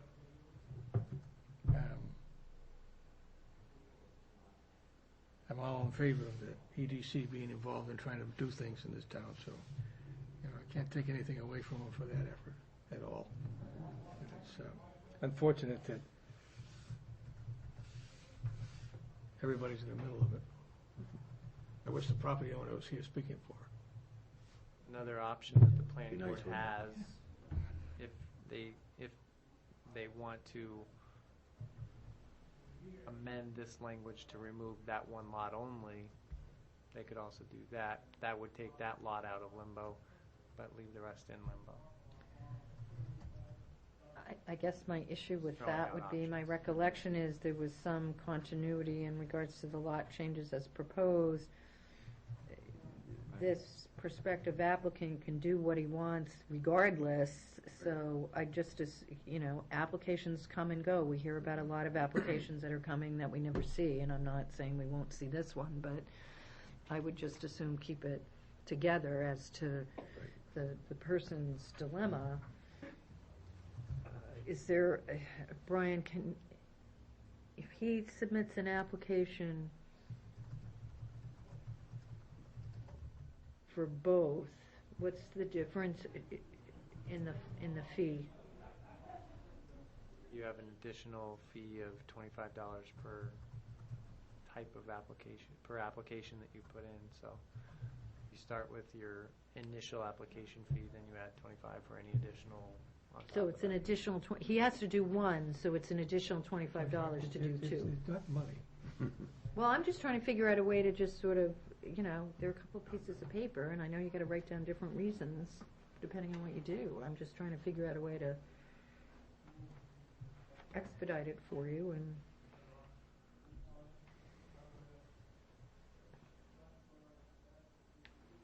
All I know, Mr. Chairman, is that I know how we did this last year, and that's my only experience. We had 2 public hearings prior to a vote.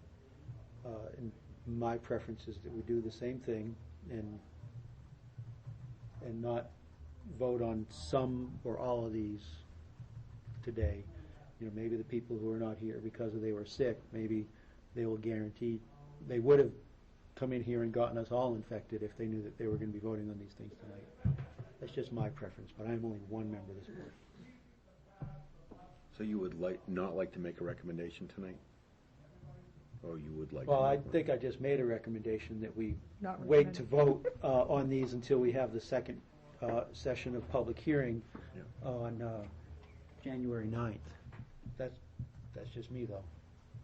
I am a minority because I am surrounded by 4 other people who may see it differently.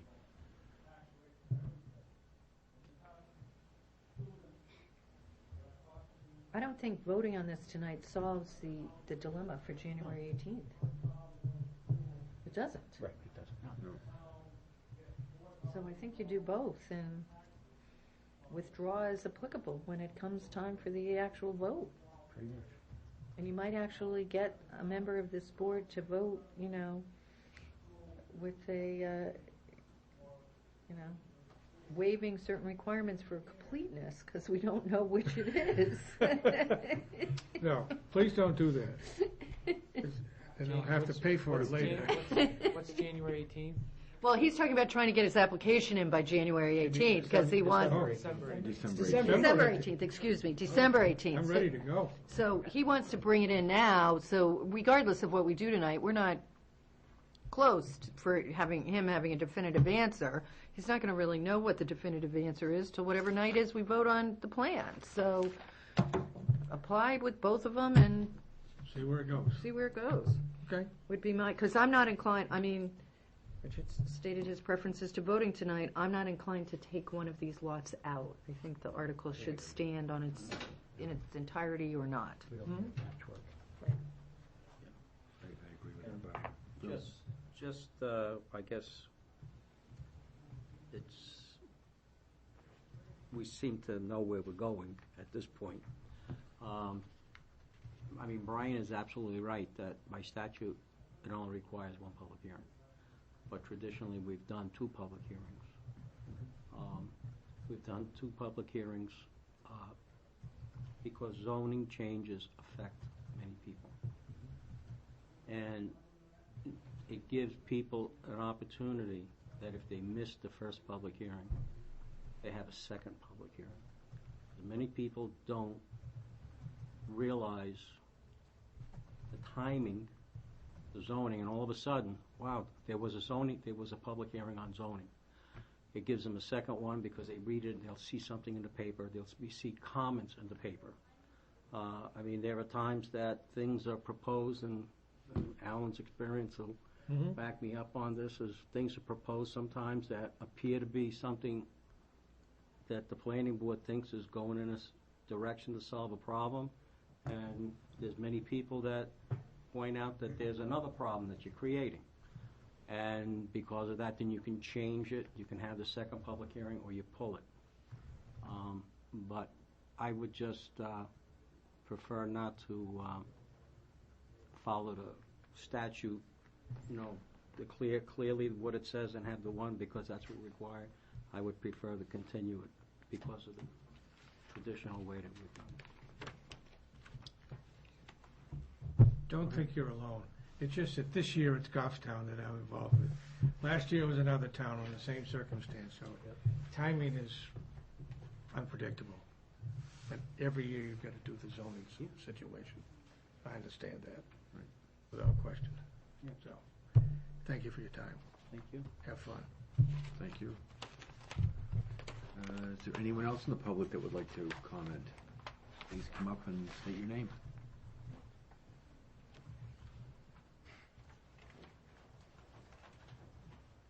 My name is Dee Benner, and I'm from 12 Joffrey Street. And I just wanted to make a comment in general about the commercial industrial flex zone. It opens up a can of worms that allows Section 8 and a whole bunch of housing, because anything pretty much goes on these lots. So I'm asking you, please, do not approve these lots without knowing exactly what the people want to build on the lots, which makes sense. So if you label this a commercial industrial flex zone, you're pretty much opening the door that situations like the Rite Aid and the Section 8 housing will come into these lots. You're making it easier for them. So I say it's better to go probably on a variance on something that people want, and that way you get to see the whole plan and you're not making it easier for them. And this gentleman didn't even ask for the zoning change, and you put it on the agenda as a zoning change, which doesn't make sense to me. The property owner doesn't even know about this or doesn't even want this, and you're putting it, on the agenda to be voted. And another issue also, last meeting you started to vote down the character-based development ordinance, but you did not finish it. So I'm asking you, please vote it down this evening, because it has to do with zoning. And, for once and for all, get rid of this, let it end, and please vote down all the, Mr. Chair, that's not on the agenda. I all know. of that Please, we're also. just speaking to the agenda items right now, and that's on the zoning change. And we were talking about the Tower Road, I think is. Okay, that's all what I have to say. Thank you. Okay, well, thank you very much. And with that, we'll close the public hearing. Back to the board.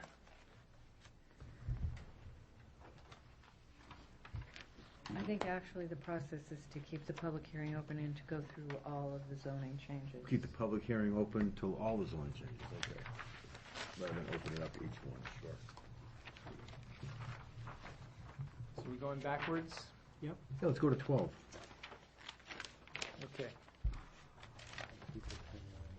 So, Amendment 12 is a proposed amendment to, I'm going to read the language on the notice.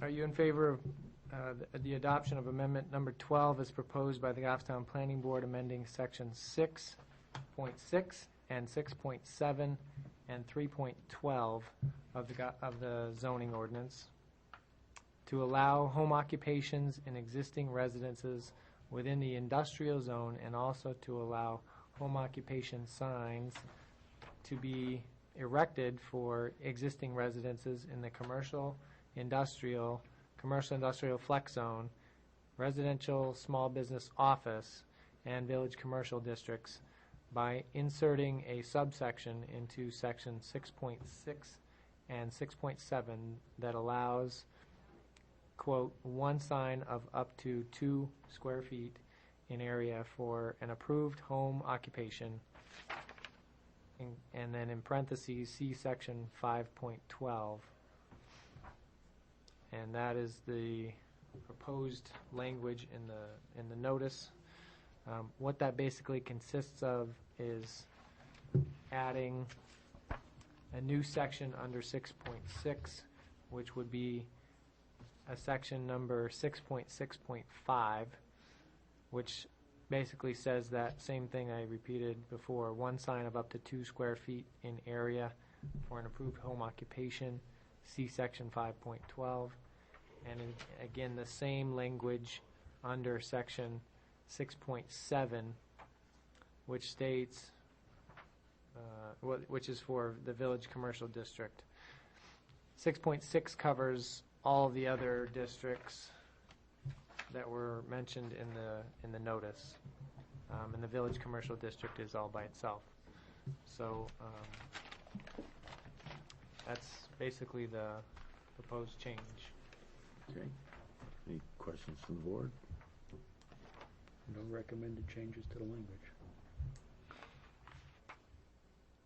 Okay.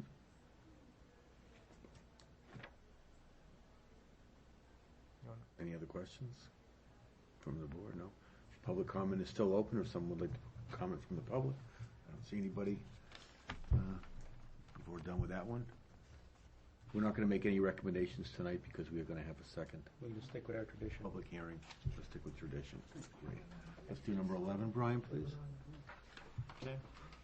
It's not a guide for music. There'll be one.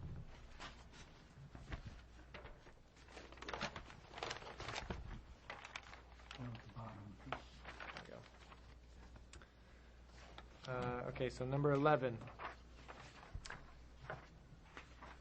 The language in the notice was, are you in favor of the adoption of amendment number 11 as proposed by the Goffstown Planning Board, amending section 14.7.3 of the zoning ordinance, use of a non-conforming lot, to remove 2 conditions necessary to be met by applicants in order to apply for a special exception to develop a non-conforming lot, by eliminating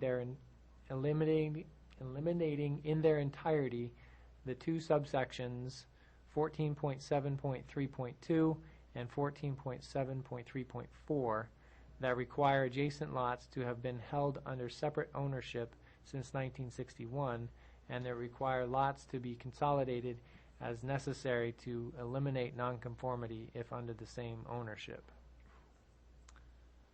Okay, and basically, the language in the full text version is very simple. It's just a bunch of crossed out language for those 2 subsections that we would be proposing to eliminate.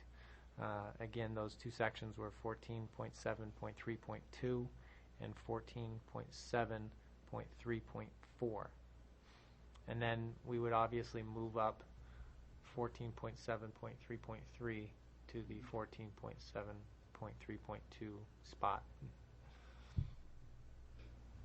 And this is because of legal issues, right? Right, this is You due- cannot require this. Right, this is due to statutory changes that occurred about a year ago to basically make it so that we can't require people to merge their lots if they own several small lots that are next to each other, if they're non-conforming lots.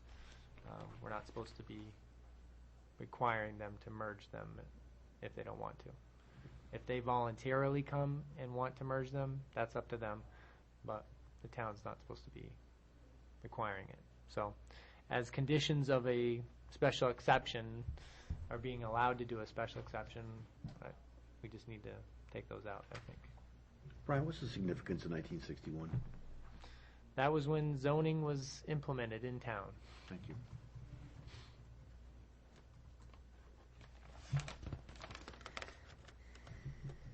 And you'll see that in 14.7.3.2 language. It's crossed out. So that was the original adoption of this ordinance. Good, thanks. Okay. Questions on that one? No public, anybody from the public comment? I don't see any. How about number 10?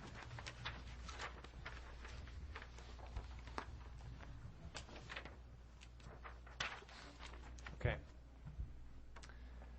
So the language on number 10, are you in favor of the adoption of amendment number 10 as proposed by the Goffstown Planning Board, amending section 6.2.1 of the zoning ordinance, sign measurement, to change the way that awning signs are measured by making them measured in the same way as wall signs, by eliminating the phrase, quote, except that if the awning is lighted, the entire awning shall be considered signage, measured by the amount of wall area that is covered by the entire awning.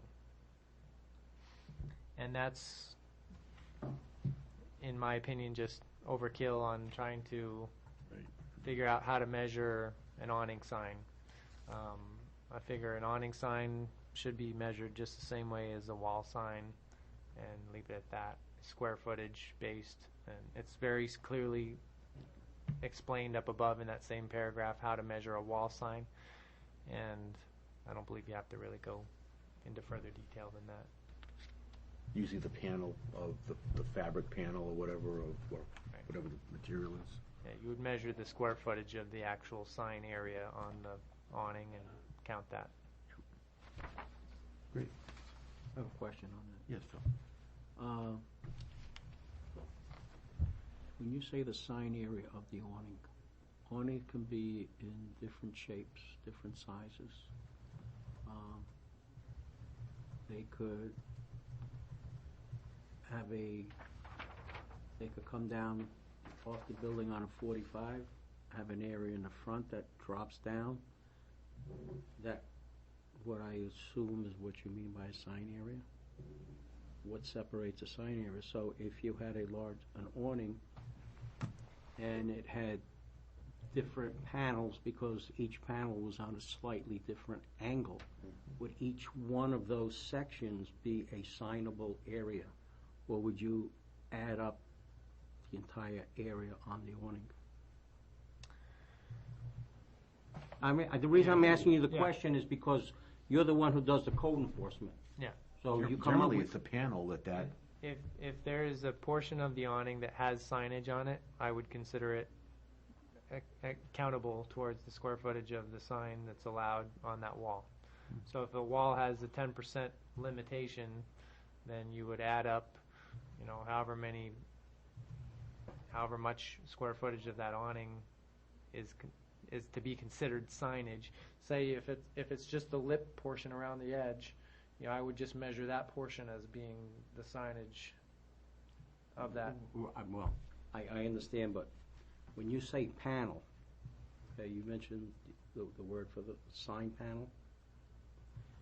If you have an awning that comes down and you have sections on the front of I could have an awning that comes down and has a front panel like this.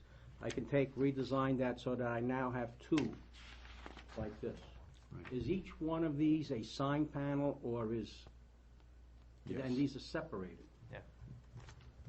What do you envision, I think they both are. by what you mean by Yeah. sign panel? Those are each separate signs. Okay. Right.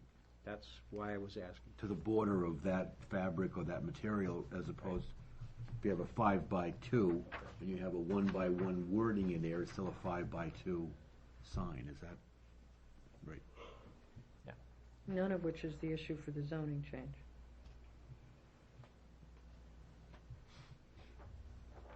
Because the issue for the zoning change is lighting.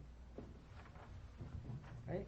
Yeah, if the awning is the language is, if the awning is lighted, then the entire awning shall be considered signage, measured by the amount of wall area that's covered by the entire awning.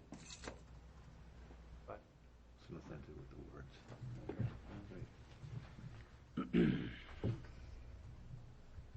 Okay. Okay, any public comment on that? No, I don't see any. How about number 9?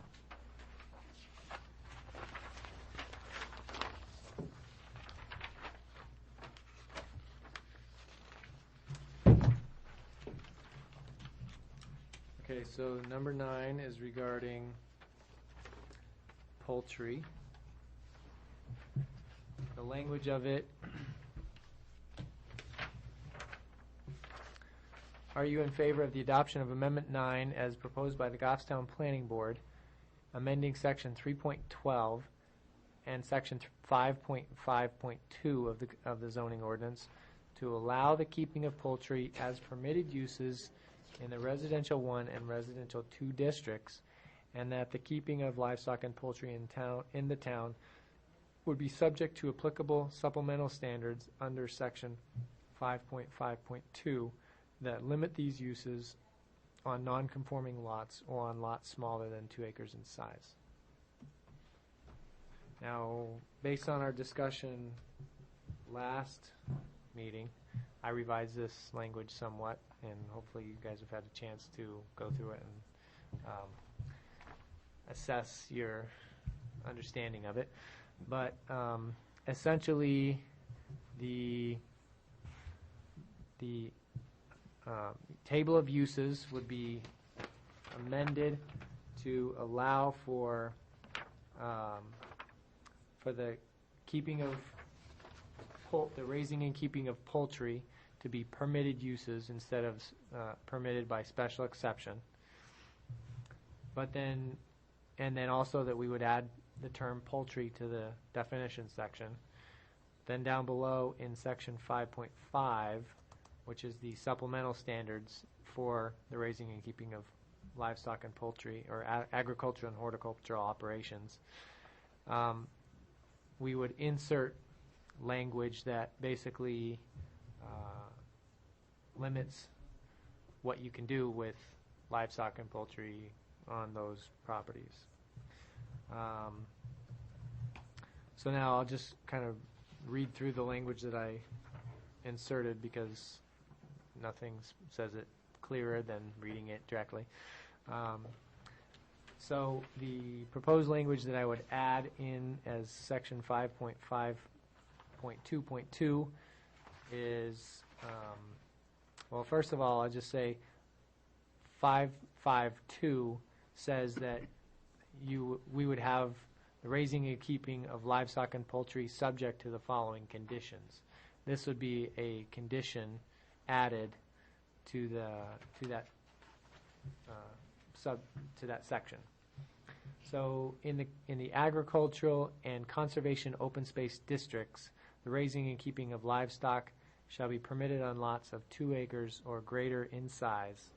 Structures or enclosures in conjunction with the raising and keeping of livestock shall be located a minimum of 50 feet from any property line except by special exception. 5.5.2.3 would state, in the agricultural and conservation open space districts, on lots smaller than 2 acres, the raising and keeping of livestock shall be limited by the following regulations. 5.5.2.3.1, Livestock shall be kept within an enclosed pen or barn, which shall be located a minimum of 50 feet from any property line, unless otherwise approved by special exception. 55232, a maximum of 5 livestock animals shall be permitted. 55233, no livestock shall be kept on lots smaller than half an acre in size, except by special exception.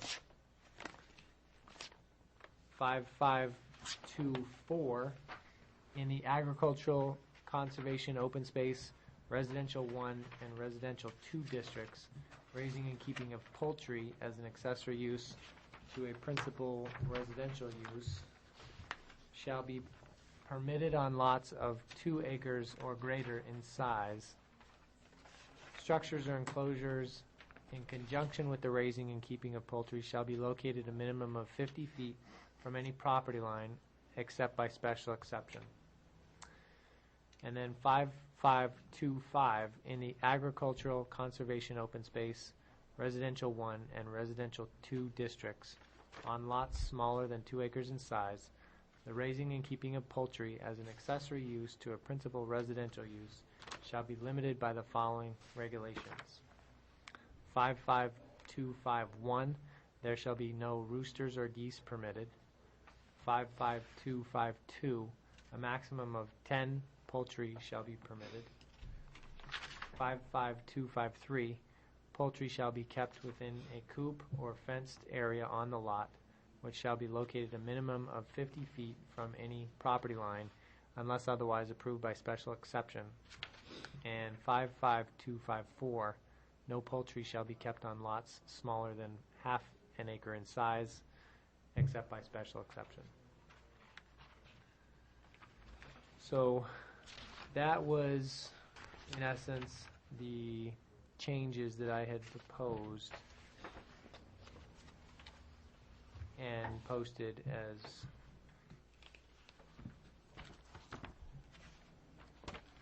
notice. Livestock, would that include things like goats? Yeah. So if you get 5 goats, and then one of them has a kid, get it? But you get 5 goats that all of a sudden you're not in compliance when you have 5 goats plus a baby goat?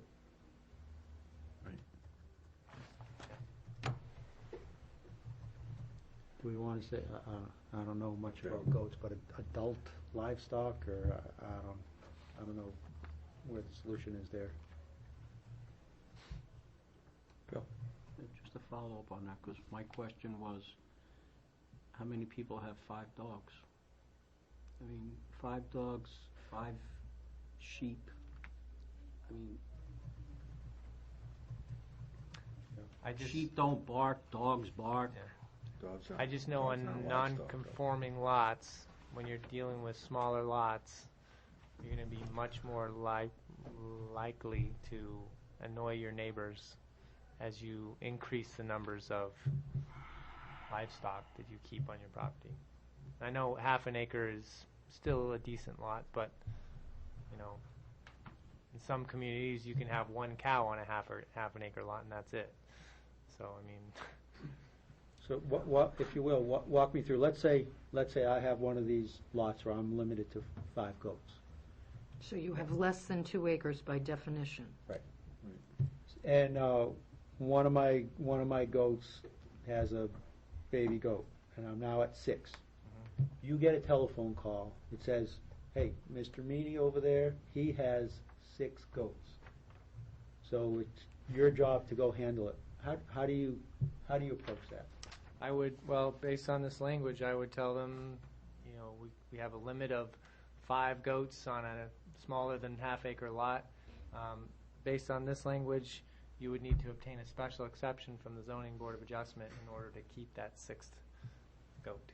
So you wouldn't fine them that day. You would tell them No. the process, and so essentially they would have a period of time to. They'd Fix have the their problem. process spelled out to them. I mean, it's somewhat of the enforcement the enforcement of zoning is not a short process, I'll say that. Okay.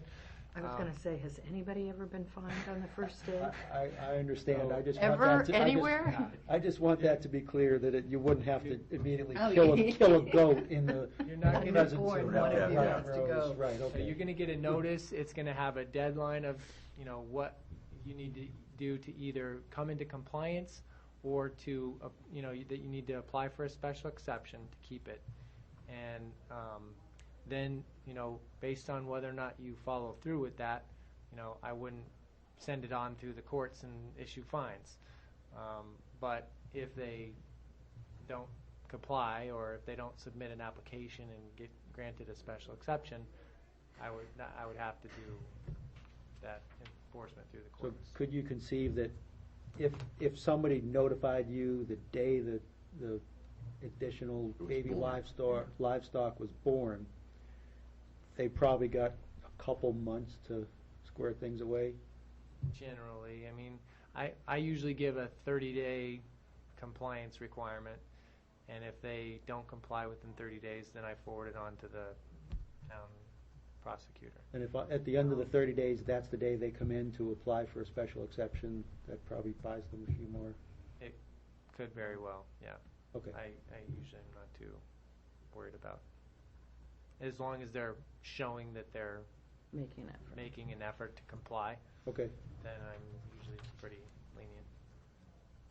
My only comment Go ahead, would Brian. be not substantive, requiring renoticing, would be that I'm not quite sure why in 5524 and 5, which are essentially duplications of 2.2 and 2.3, you've got the 2.2 and 2.3 for the livestock, and then you've got 2.4 and 2.5 for the poultry. Why you repeat in the second line as an accessory use to a principal residential use. That doesn't appear in 2.2 and 2.3, and it's all a subsection. It is by definition 552. We are talking about accessory use of a principal residential use lot. So all I'm saying is, as an accessory use to principal residential use on both 2.4 and 2.5 should come out to make it consistent Yeah. with the previous two, and it's covered by virtue of the fact it's a subsection. Right. Of and it that. states it in 552. Right.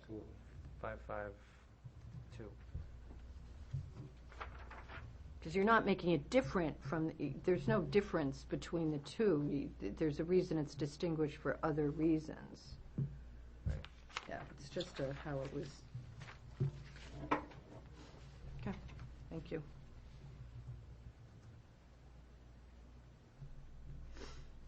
And to be clear, Brian, livestock is not dogs. I know that was mentioned, but livestock is not. I didn't mean it as that way. What I meant was as a Not here. comparison. Not here. We have no Not here. restriction on the amount of dogs you can have on a half-acre I lot, but we're understand. only gonna let you have 5 sheep. Correct. Because dogs aren't livestock. Here.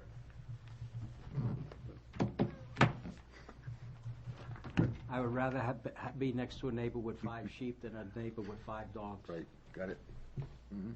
'Cause those dogs could be bigger than the sheep and louder. Okay. State your name, please. Ask your question. Katie Benner. And my question is, what happens to the people that are already pre-existing? What if they already have, the 5 sheep? What are you going to do? Their grandfathers. Yeah. Pardon? Yeah, they'd be grandfathered. They are grandfathered So if they had 5 sheep today, they're grandfathered? and can demonstrate that they had them prior to this ordinance. And what is the law right now, though? Or what is our zoning right now regarding livestock? What is the... It's an allowed use on any size lot in the agricultural zone and in the conservation zone, and allowed by, I don't believe it's allowed by special exception in either of the residential zones, and we wouldn't be changing that.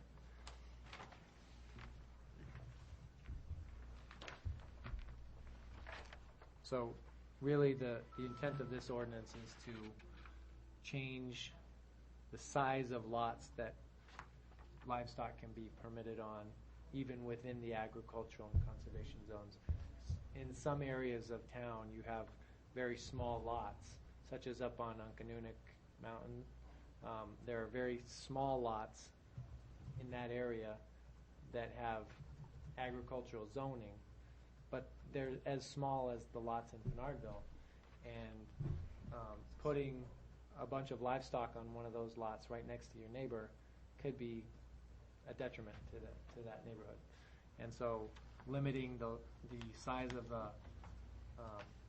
the lot that you can hold livestock on is kind of the goal here, that, you know, you give it a half an acre limit, and that allows you to, you know, have a certain number have that half an acre and the 2 acres, which is your minimum lot size in the agricultural zone, which, you know, you could do 5 in between half an acre and 2 acres, and above 2 acres you could have any number, as has always been permitted. But whoever has the other now, they'd be grandfathered, as long as they can prove that they have them now. And that they had them legally. Brian, let's just say a half acre, let's say a quarter acre is 100 by 100. Right? I mean, close to it. Okay. I know, close to it, right? So if it's 1,000 100, square feet, yeah, it's close to it's close to it, I know, right, so close to it. So if you're 100 by 200, it would be you still can't have one. just shy of the ability to have your 5 livestock. You'd be at 20,000. We're talking about the difference between permitted and special exception.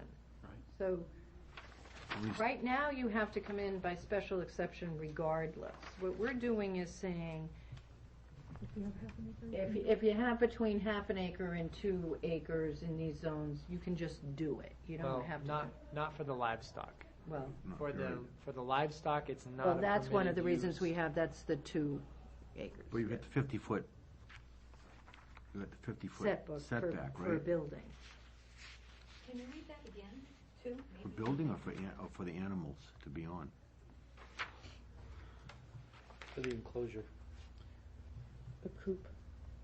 So, Well, are we talking about livestock or poultry? Livestock. Livestock, we had a discussion that they had to be located a minimum of 50 feet. Right, so if you have 100 feet wide and 200 feet long, you still can't have one. That's not 2 acres or more. No, it's a half an acre. I mean, it's So for livestock, you need 2 acres, 2 acres for livestock. unless you're grandfathered. well, you can have for livestock, you can have up to 5. For anything bigger than half an acre, all the way up to 2 acres. And then Right. above that 2 acres, you can have as many as you want. Which is 5523. That's to the smaller lots. So I guess, is the question regarding the 50-foot being too restrictive? 50-foot I mean, it's possible. setback?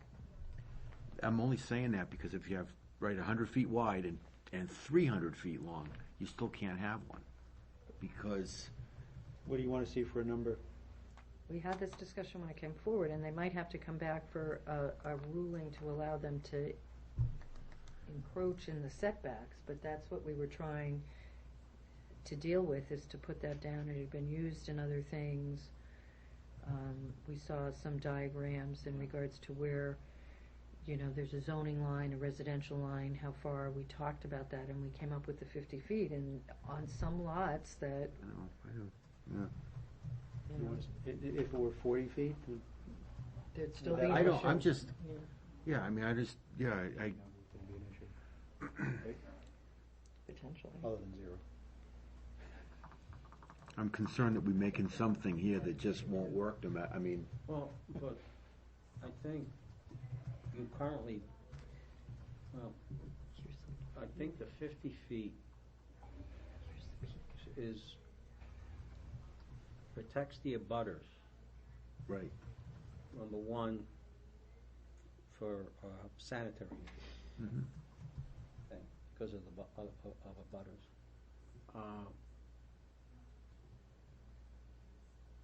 And if you have that, you do have the ability, don't you, to get a special exception? Or variance? Variance. A variance in that case. You do have the ability. The amount of properties that are gonna be in that category, Probably very small. correct, are probably very, very small. Mhm.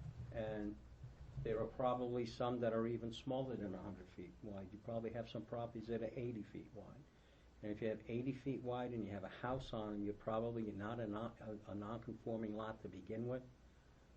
And if you have a non-conforming lot, do you really want to encourage a permitted use to have livestock that close? I think it gets to health and safety issue. That they can always have a remedy through the ZBA. If the butters don't mind, it's, Yeah. yeah. And if you followed some of the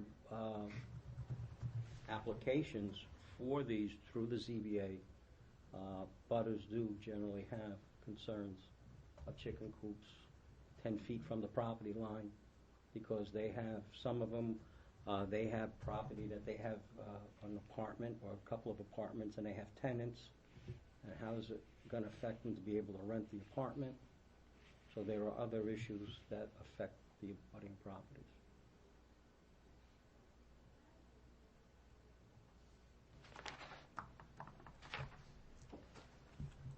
I just wanted to make a comment if it's possible. Probably everybody knew Mr. Filto. He lived on my street. He's since passed away, but he was grandfathered, and he had a couple of goats, he had turkeys, he had chickens, and I just wanted to say he never bothered me. And that's a lot better health style or a way of living than having, because this is the way that people lived in the olden days. They had their own animals, they got their own eggs. We want to go back to that. That's part of sustainable living. So I just wanted to make that comment, that it did never bother me on my street. And I live in Bernardville, where my lot, we have like 100 by 100 lots. I think his was bigger than that. But again, it's a lot better than big apartment buildings and low-income housing that's going to make our taxes go up. This was not harmful to us. Thank you. So you good with the 50 feet now? So number 8. Yeah,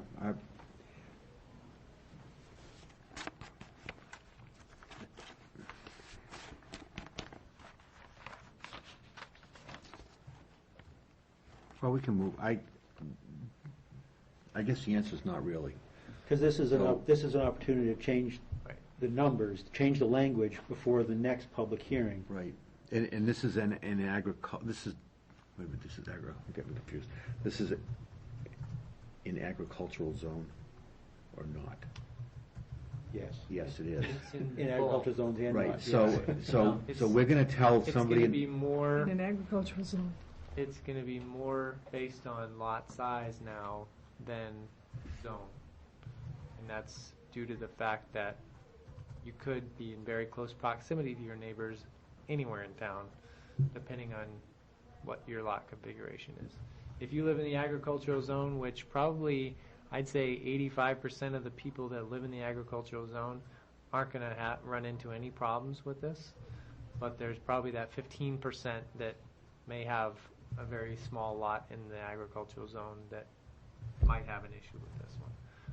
The rest of them are going to be 2 acres plus, and they can do, as they always have.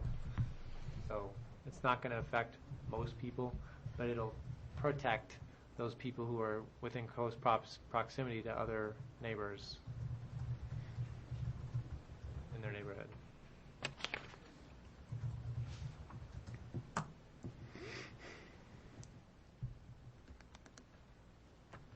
Can I make a comment about it? You can, I don't know what the, I don't know. All right, John, I understand your concern. And the thing is that we're making a major change to this, okay? Right. I would suggest leave the 50 feet. Next year, 50 feet's an issue. we can change it, then we're only changing the distance. We're not doing a big substance change like we're having right now. Because this is a considerable change. Right. It's very restrictive. And, well, it's not, we're, In an agricultural zone, we're restricting, I understand what you're Agriculture. saying, but that lot size in an agricultural zone is not going to be an agricultural use. It's going to be a residential use. I have to tell you, I've recently gone through an issue that there was poultry being kept on a lot that was very small, and I had to enforce the issue under the nuisance law in our zoning ordinance. And so, so basically the homeowner has no property. Basically, what you just said is, they have no property right. because it was such a small lot. But that's basically what you said. that You was just took where it away the was- property right of the landowner. Can we stay on the zoning amendments that we're doing a public We can. hearing on? Okay? Yes, we can. All right. You're just asking that question, and for some reason, there's something about this one that I'm not, but, we're not voting on anything tonight anyway, so we're just discussing it. I have 2 lots that I own, and I'm in the agricultural area, and they total about 9¼ acres. One of them is one of the non-conforming, pre-approved, or whatever the language is, lots. And it's about 1.4 or 1.2 acres or something like that, but it's agricultural. Right next to it is a single-family home, sort of kitty corner to it is a single-family home. Right across the street from it is a single-family home. And I can imagine that if I decided on my 1¼ to 1½ acre lot, I decided to put 50 goats, 30 horses, and 100 chickens, that I would no longer have friendly neighbors. And I recognize that under our current zoning restrictions, you can say that that's the risk you take when you buy a home in the agricultural area. That is one argument. There's also the one that I would want friendly neighbors because I want my chickens and goats and stuff to live. I think I think that this proposal predominantly expands property rights because it affects it affects the predominantly size lots in our town, and there will be a small number of lots where the potential property rights, and those are the ones that have not yet been exercised, could be reduced. And I would be, I'm interested in, let's expand the rights first, and then if we make a mistake as a board, and the voters make a mistake as en masse, and then we come back next year when, Brian gets 20 people in June saying, hey, I need to have 6 chickens, or I need to whatever, then as a board, then we can fix it next year and take that 50 down to 25 or whatever the case may be.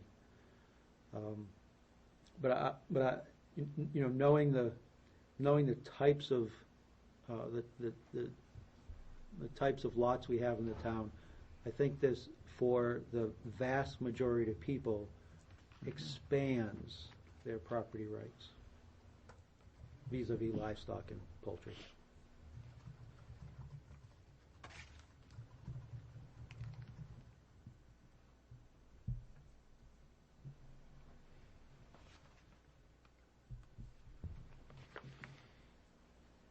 Any more comments?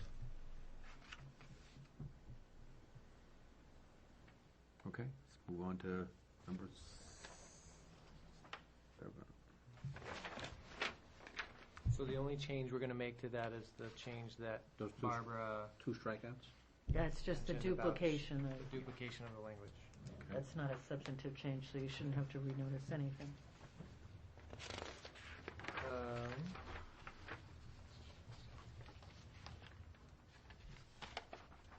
Number 8. Language for number 8 is, are you in favor of the adoption of number 8, amendment number 8 as proposed by the Goffstown Planning Board, amending section 3.12 of the zoning ordinance, table of accessory uses, to allow accessory dwelling units to be considered a permitted use with no need to obtain a special exception, notwithstanding the fact that it is listed as a use permitted by special exception, if the lot is of a size that it meets or exceeds the buildable acreage requirement in section 4.3, table of dimensional regulations, to allow a duplex to be built on the lot. Okay, and so basically the change to the ordinance language would just add a note down at the bottom of the table of accessory uses to a principal to a principal residential use. And I typed that wrong up above. It says B, accessory to a principal non-residential use. Sorry about that. So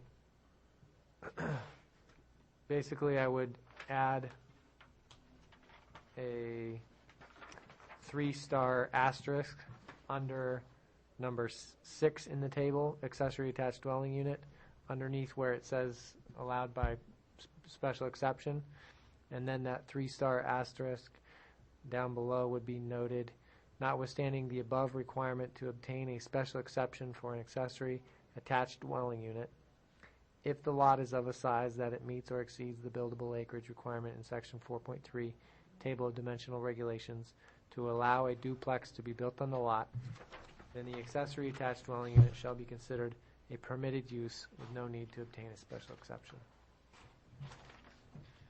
And that basically mirrors the language that I had just read. So I don't know if that is clear enough that we need to discuss it, or if Looks good to me. Yeah, that's good. Barbara, anyway? Donna? else? comments from the public. Comments from the public? Anyway? No. Okay. Number 7.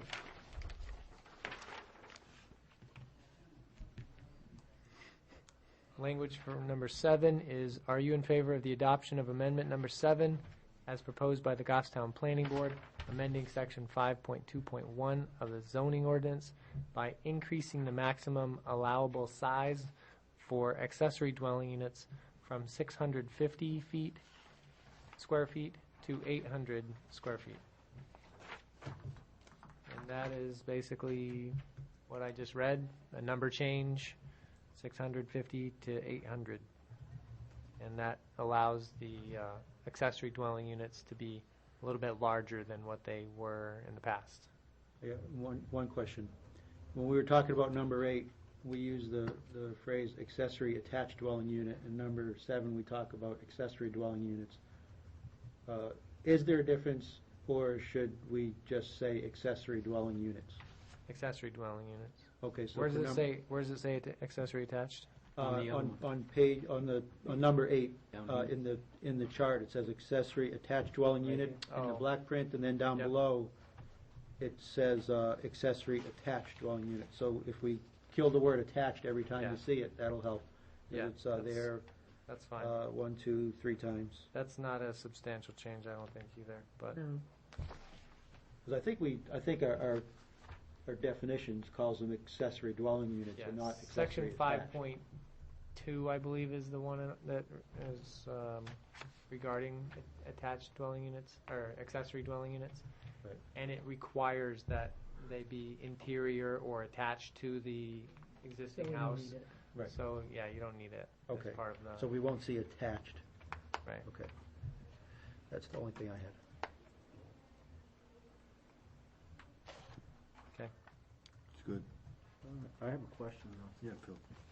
Are you back on Well, it's Seven? a question regarding an accessory attached dwelling versus an accessory dwelling. When you don't have the word attached, does it specifically mean a detached, standing alone structure? No.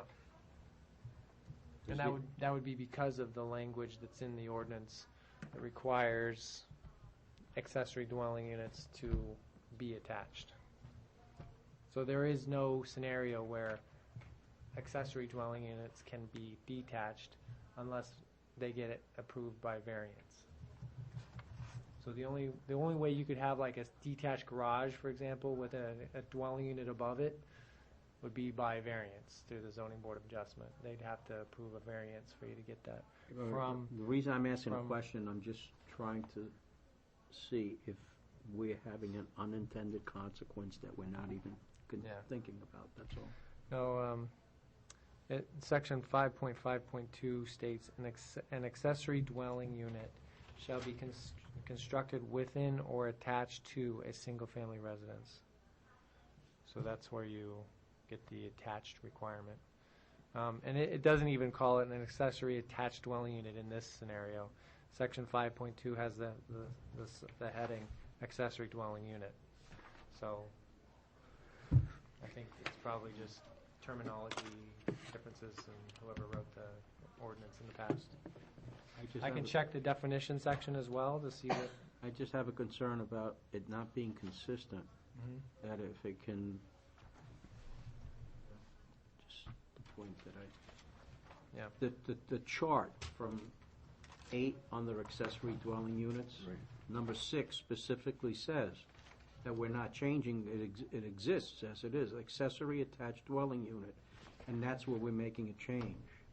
And then we talked about striking the word attached out of what we're adding into a section that specifically is accessory attached dwelling unit.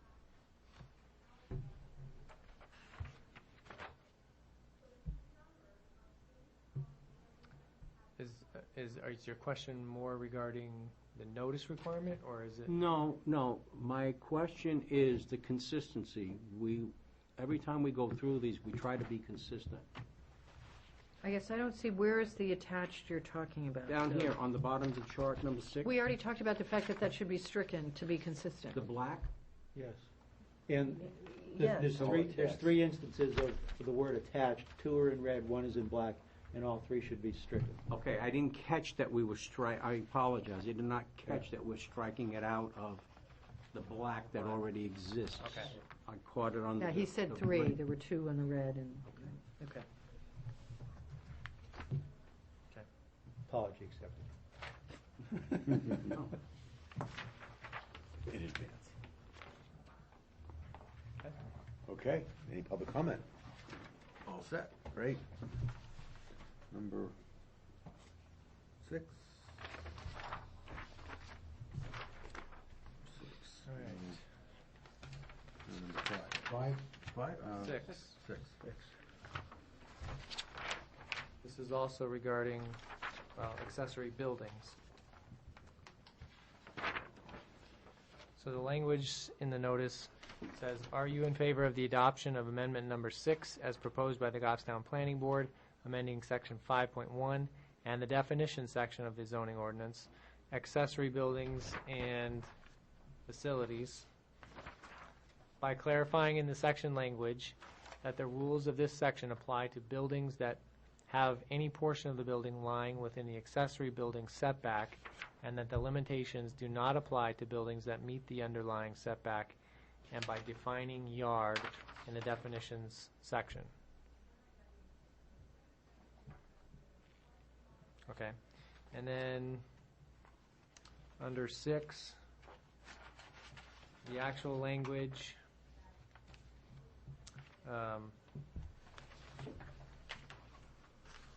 basically, I just proposed to add a little insert of accessory buildings, including adding in the language, but not limited to, and then private garages, carports, non-commercial greenhouses, and workshops.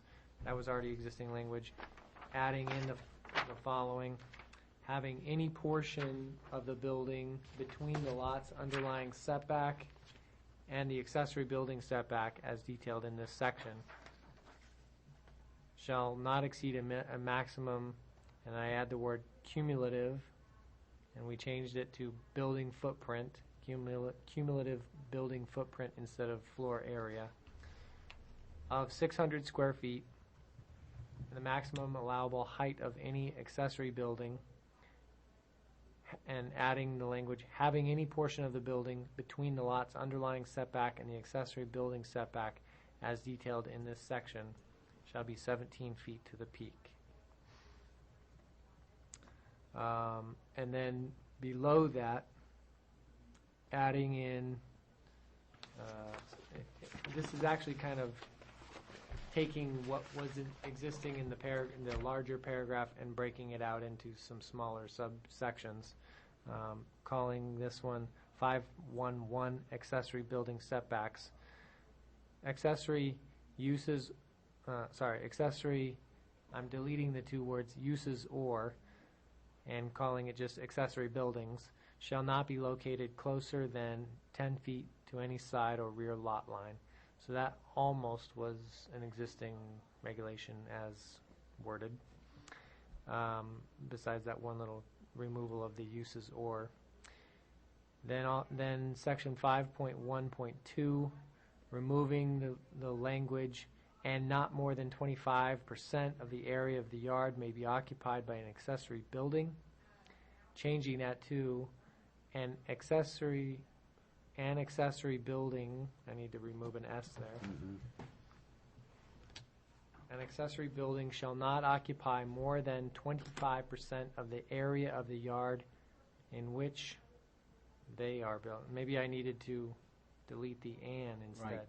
Accessory building shall not. Okay.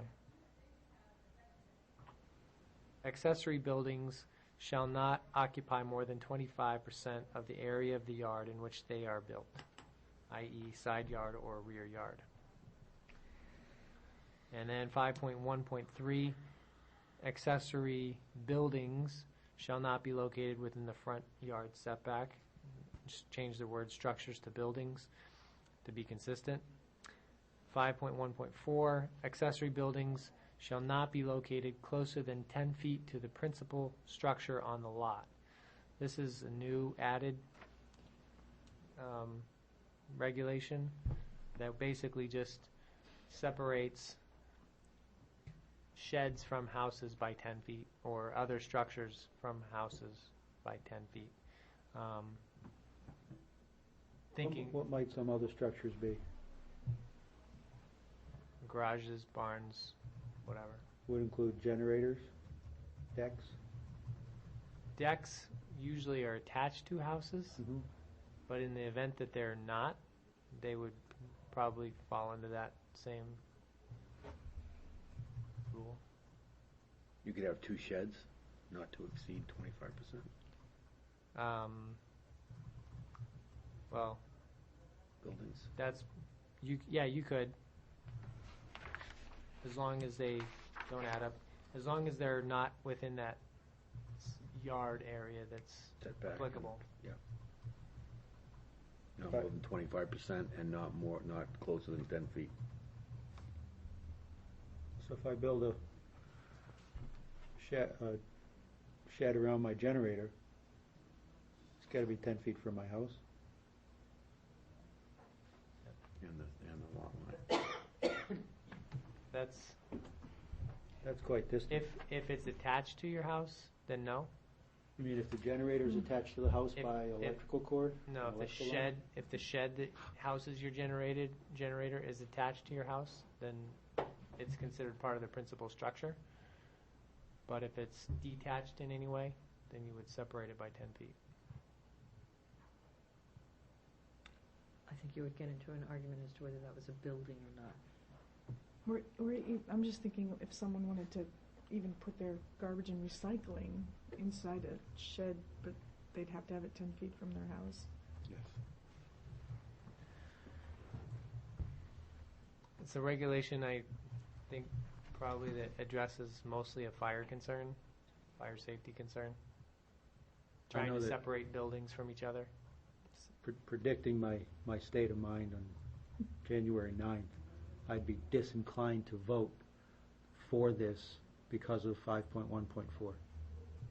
No doghouse is closer than 10 feet.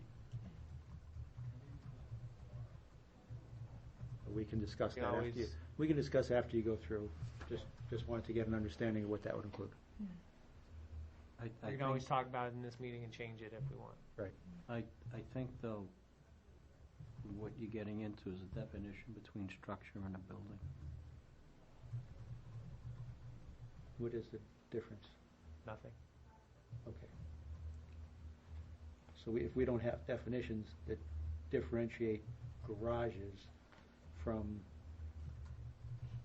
a generator enclosure, a trash enclosure,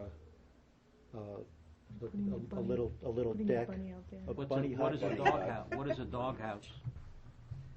What is a doghouse? Is it a structure? Accessory structure.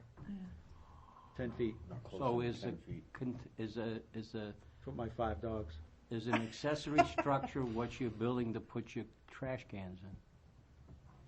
Sounds like it. It has to be 10 feet from my house. That's right. I don't think you want to put a building around your generator, because I think you'd have a problem with the fire department. You'd want a structure. But Well, for the purposes again, of this regulation, it's the same thing. Accessory structure. It's the same thing for the Yeah. purpose of this one. Enclosure. But it's the same thing under our regulations. Because an Yes. accessory structure is the same thing as the accessory building. Right. And if you look in the definitions section of our ordinance regarding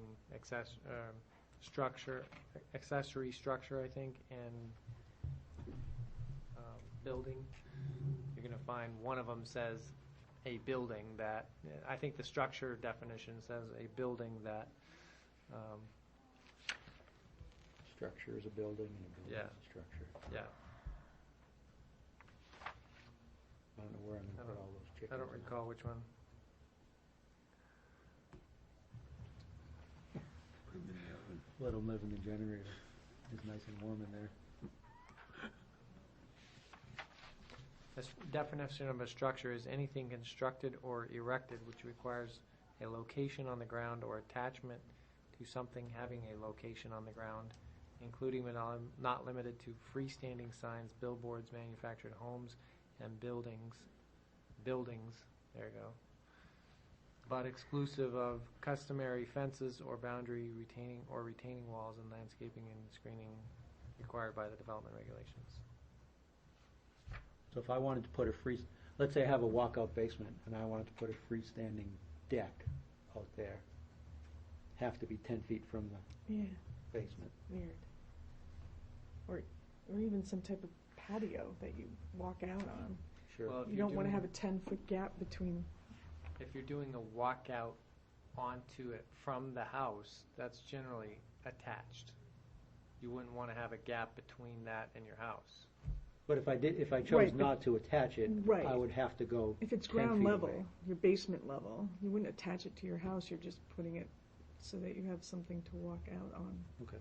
It just, Yeah. you wouldn't want I- that 10-foot gap between the door and, No, if it's butted right up to the house but not attached, yeah.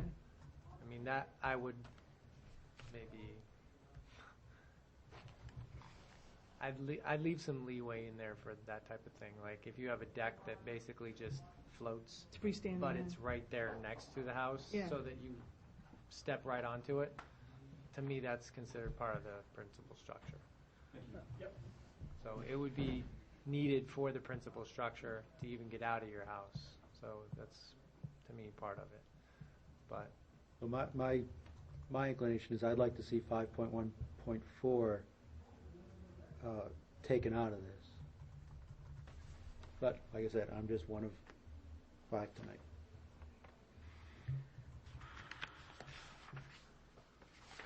I make a comment? I just don't think that zoning sounds good at all. There's too many exceptions. There's too many things that wouldn't make sense that you wouldn't be able to put on there. you know?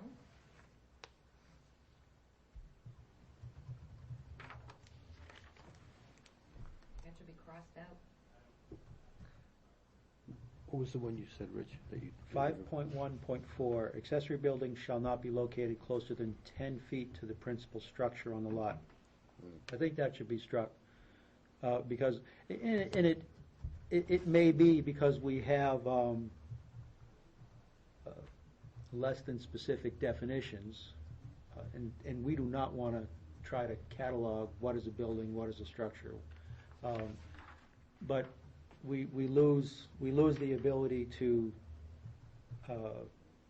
categorize or to put nearer the house things like decks or small sheds or what some people might call a doghouse or other utilitarian type of structures, because we'd have to be 10 feet away. So Or a pool. yes, so. If I want to jump from my second floor window into my pool, I want it to be less than 10 feet away. That's what I'm saying. During the 2 weeks of summer that we have. Your goldfish pond. But, so those are, except for the pool part, 5.1.4, I don't want to see in there. And if it stays in there, I know that my vote would be against the entire thing, and I think I don't want to lose everything else that you have in here, but the 5.1.4 part would be bad enough to me to toss out the baby with the bathwater.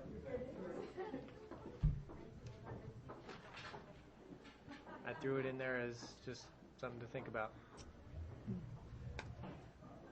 And where you say that even the 25% of the area of the yard, why 25%? So if you want accessory buildings that take up 50% of your yard, like you have a lot of kids and you need storage, but eventually they move out and you take them down. I mean,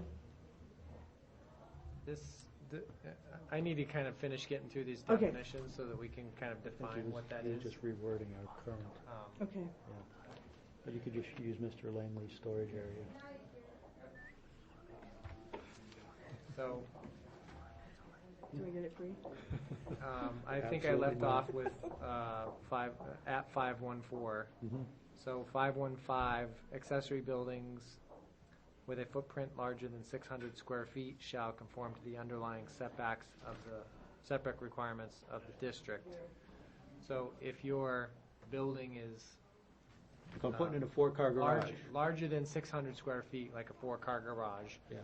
you would most likely end up needing to meet the regular setbacks for your lot. You couldn't put it close to the lot, like 10 feet from the lot, as normally accessory structures can be. Now, I put in here definitions of front yard, side yard, and rear yard, which kind of help to speak to that 25% issue. So the front yard is that portion of the grounds on a lot between the front property line and a line that extends the full width of the lot parallel to the front property line at the point where the closest part of the principal structure in relation to the front property line rests. So if that doesn't make sense, I'll make it in clear English. You draw, wherever your house is closest to the front property line, you have a line for your property line, you draw a parallel line at the closest point where your house is to the front property line. So if you have a little jut out in your house, that would be the closest part, and you draw a parallel line from that front part of that jut out. And that would be considered your front yard area. And then the same thing with the side yard and the rear yard. You would pick the closest part where the structure is, draw a parallel line, and then that is considered your yard for the side or rear. And that would kind of help you determine, okay, how much of my accessory building is in this side, front, or rear yard area. And consequently, you're not allowed to have it in your front yard area because that's one of the other rules. So if I want to build an accessory building that crosses over 2 yard types, I could do 24% in one area and 24% in another area? And make it Sounds like you could. be within regulations? Yeah. Okay. L-shaped. You know, I got tons of money, I'm just going to start building things. I don't know how you came up with that scenario, but yes. It's the way I think. Sometimes my brain works that way too. I Yeah. guess.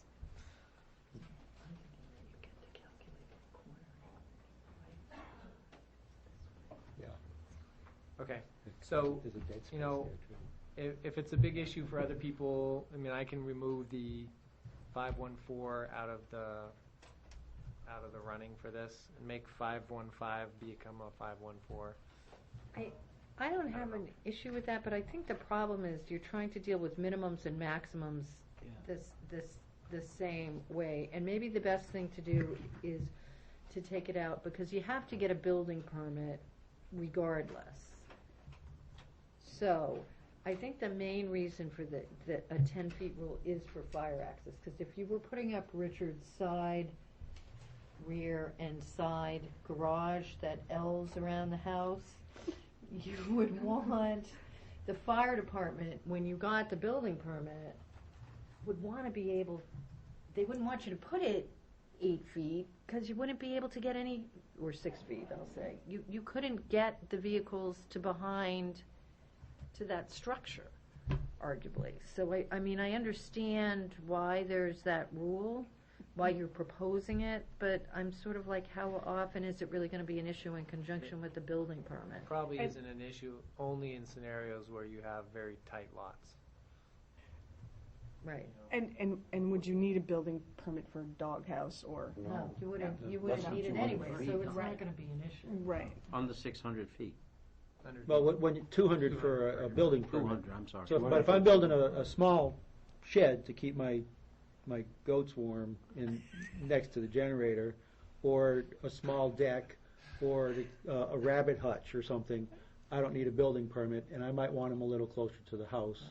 So that's, you know, Yeah. I'd say 5.1.4, we lose it, we're good, and then 200 feet and up, Building permit. building permit. Sounds like that's kind of consensus. Right. Okay. I think so. All right, so I'll take that one out. 514 is gone. Okay. Any other questions or issues with number 6? We do a public hearing already on this one? I don't remember. Not officially. We could do one right now. Anyone from the public? Please speak. Oh, she did speak already on this. But we didn't open the public hearing, so to speak. It's been open. It's an open. Yeah. Yeah, it's been open. The chair didn't solicit comments. I want to make sure that yes. our chair doesn't get in trouble, That's right. Don't worry. Right. I nudge him. or more trouble. Right. Okay. Number 5. 5.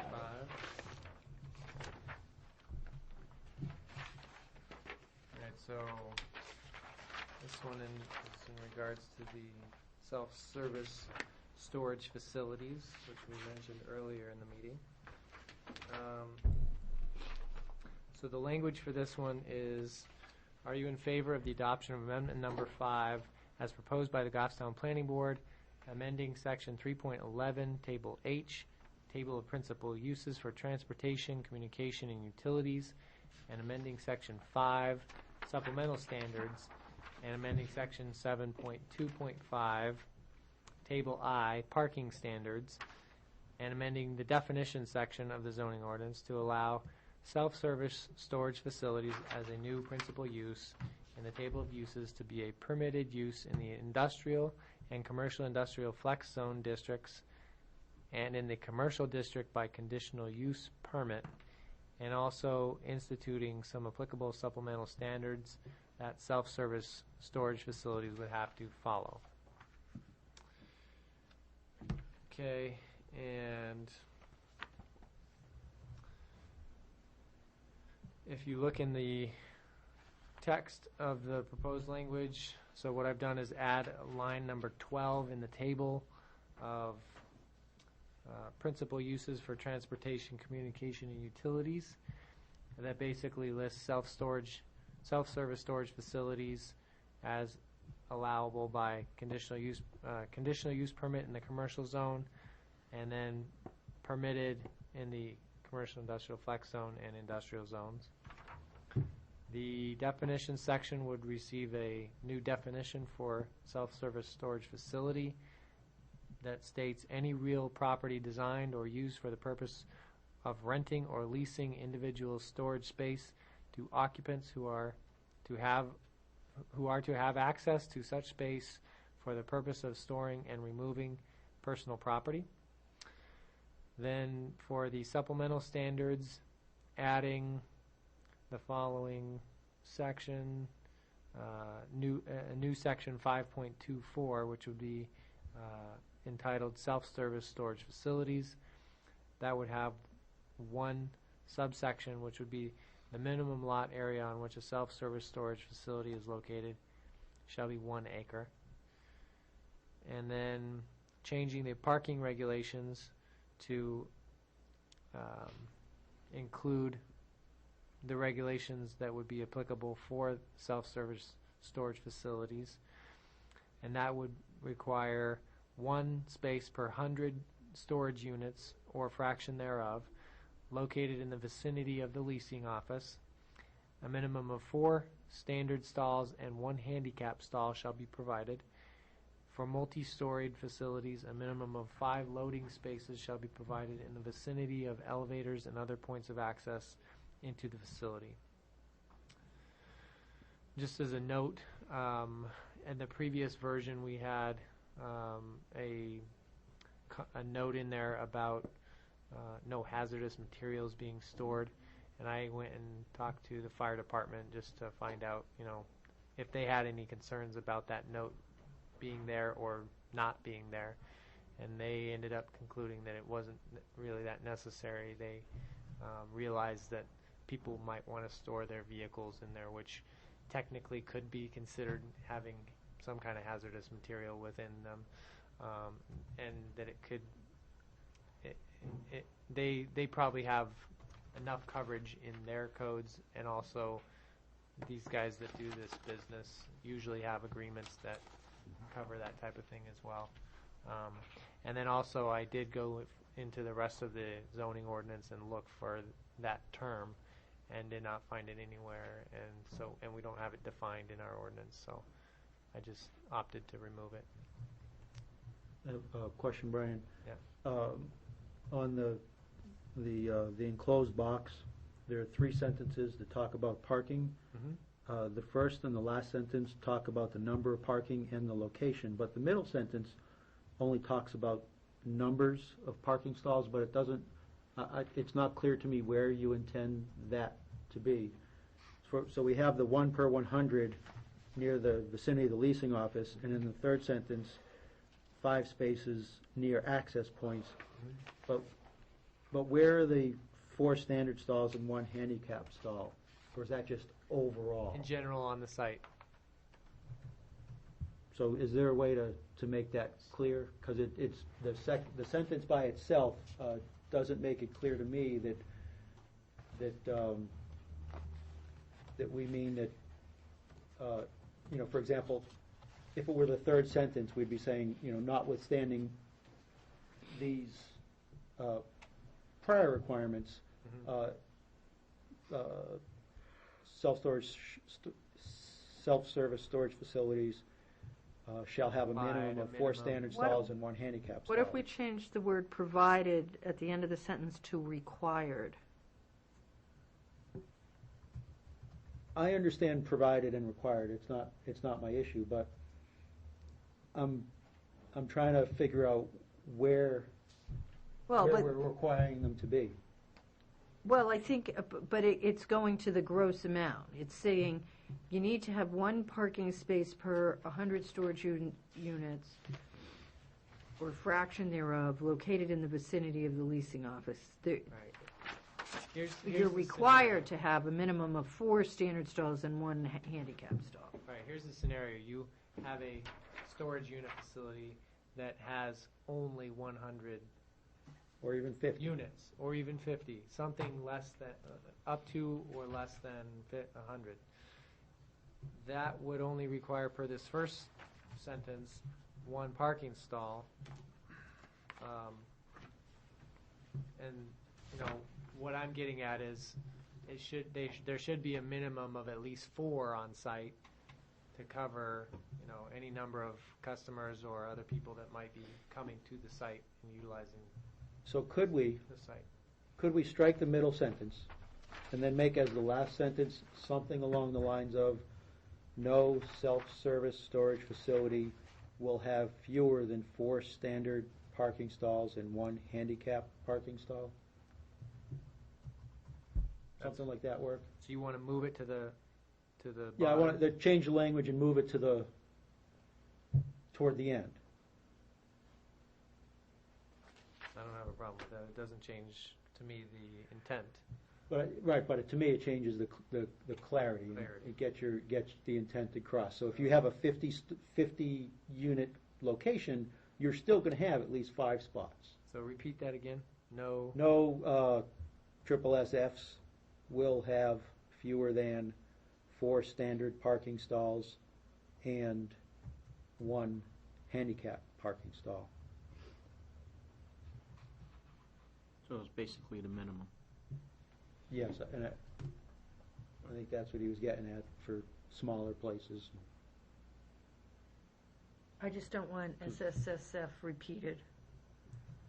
Triple SF? S Triple- cube 3? S cube S 3. 3F? S cube F repeated, because we're in that section, so you don't need to Okay. repeat it.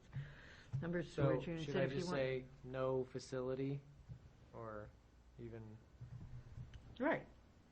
no Well, facility? I shall don't have- understand why you just can't say regardless, a minimum of 4 standard stalls and 1 handicap stall shall be provided. I like that too. Notwithstanding or So regardless. regardless of, so regardless of, and then. Same place, at Built the built end. into regardless is we're saying it's basically regardless of the number of storage units and regardless of the number of stories. So the word regardless takes care of that, yes.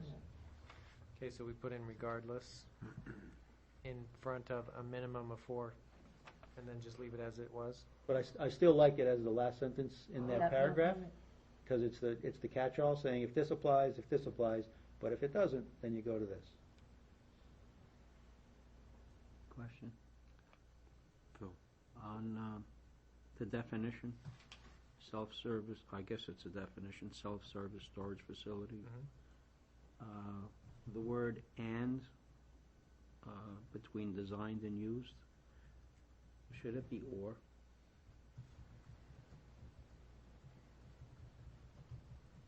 Between designed and used? Or. Yeah, any real property designed designed. or used. Or used. Because the way you're having it, the definition, it has to be designed and used. So if you design, if a building is not been designed for it, but you're using it, is it then, it wouldn't come underneath that definition? You could use and or, and Okay. / or. All right. Is that okay? No, that's fine. There's a typo in transportation under section 725. That's warm weather transportation. Yeah, Where? Transportation. yeah, that's for Oh. tanning spot. Since we're getting picky. These changes would become effective the day after the vote. Correct. Well, we should vote on the changes. At the end of this, I'm we'll vote just- on Yeah, these. when this goes to the ballot, Whenever the results of the vote are certified, Right. then these are effective, yes. Right. And none of these changes would affect the plan, let's say, that we saw tonight on a self-storage facility. If they submit their, well, I have to figure out the timing thing of when a notice goes for a zoning amendment versus when an application comes in. It wasn't an application, it was a Right, it's a conceptual. It was a So they conceptual, haven't right. submitted So an they haven't application. submitted, so it would, if this goes through, it would apply. Yeah. Okay.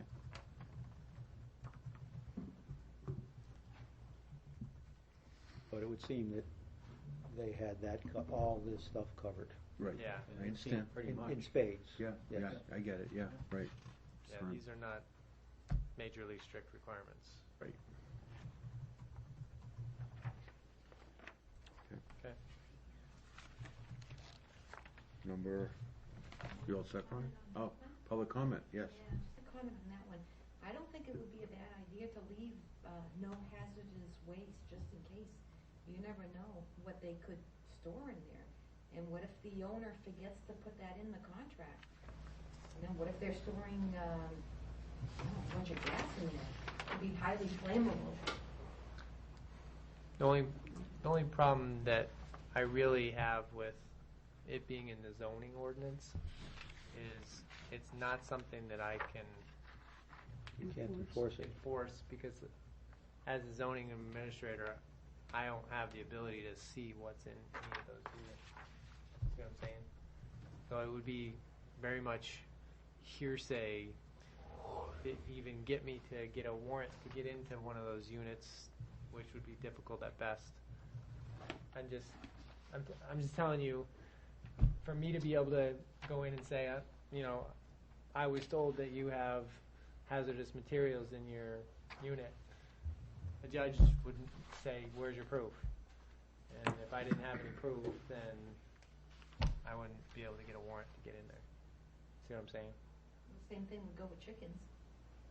Well, Chicken- chickens are, Chicken. you can at least hear and smell and Right. possibly see chickens because they're not necessarily going to be in an enclosed Not public. storage facility.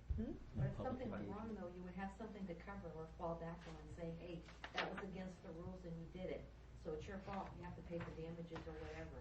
So at least you'd have something to fall back on. It's just an extra clause, in my opinion, and that would be a good idea. The State House like this?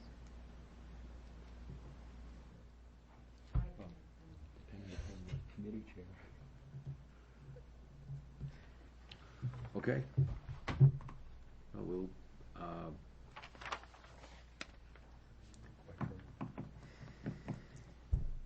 I mean, there are there's statute and there's ordinance about Hazardous material. hazardous material. So, I think there are a lot of laws that cover storage of hazardous material that you could back yourself up with. You wouldn't need it in the zoning ordinance to do it. right, it's in statute. I think, Mr. Chairman, I would think that people who own and operate the property will likely have more restrictive Covenants. rules than any of our RSAs, because they don't want their place to, go up in a batch of chlorine gas or explosion or fire, so. I agree. And they get keys to all the places, so they can check it out. Yep.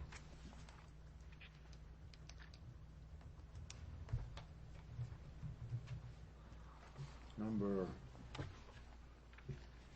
four. Okay. Telecommunication facilities. You have on your table some information regarding a new statute that actually just was implemented this past September. And it's called RSA Section 12K:1, 12-K:1.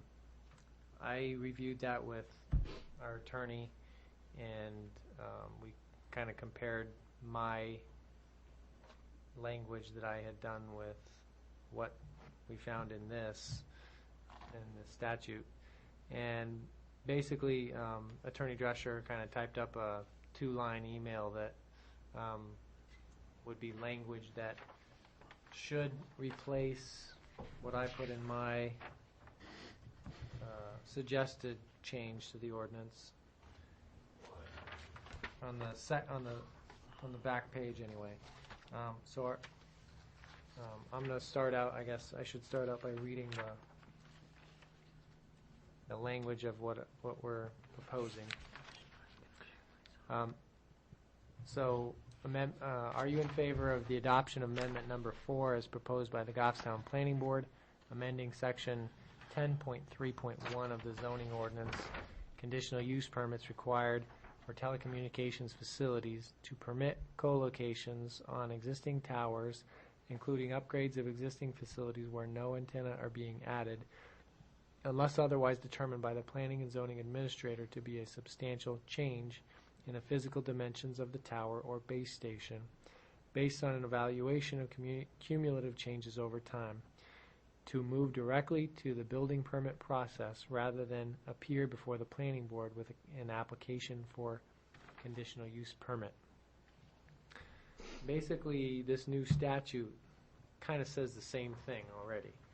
And because it's in state law, we didn't feel it necessary to duplicate in the zoning ordinance. If you look on page, I guess it's like the 5th page back, section 12K10, there's the application review process. Basically, it states in there, co-location applications and modification applications shall be reviewed for conformance with the applicable building permit requirements, but shall not otherwise be subject to zoning or land use requirements, including design or placement requirements or public hearing review. So any co-locations and any modifications as defined by this statute are considered something that would not have to come to this planning board for a conditional use permit as we've typically done in the past, as our zoning ordinance has currently requires people to do. So what we came up with, Attorney Drescher and I, is these two sentences. Yes, it does. First I'll start off with the first part of my recommended language in the full text version. So section 10.3.1 telecommunication facilities would be revised to state all applications proposing new towers or ground facilities serving such towers shall apply to the planning board for a conditional use permit in accordance with section 15.4.1 conditional use permits and for site plan review in accordance with the requirements as provided for in the town's development regulations. Now that second big red paragraph in the back, that's what we would propose to replace with the two sentences from Attorney Drescher's email. So it starts off the same, application for co-locations, and I'm going to add an S to Attorney Drescher's language, as defined in RSA 12-K:2 Roman numeral X, shall not require approval of a conditional use permit or site plan, but shall proceed directly to building permit application and review. And that basically just takes my language and cuts out a big portion of it in the first half of it. Then, again, my language in the second half starts out with the word applications that constitute, applications that, and then we add in the language that constitute a substantial modification as defined in RSA 12-K:2, Roman numeral 25, XXV, shall require the approval of a conditional use permit and site plan, period. And just leave everything else out and let the statute kind of govern the rest. We didn't want to necessarily get into repeating what the statute says, because statutes can change. And then once the statute changes, unless you know about that statute change, you somehow have a non-compliant zoning ordinance. I still want the last sentence. About the cumulative changes?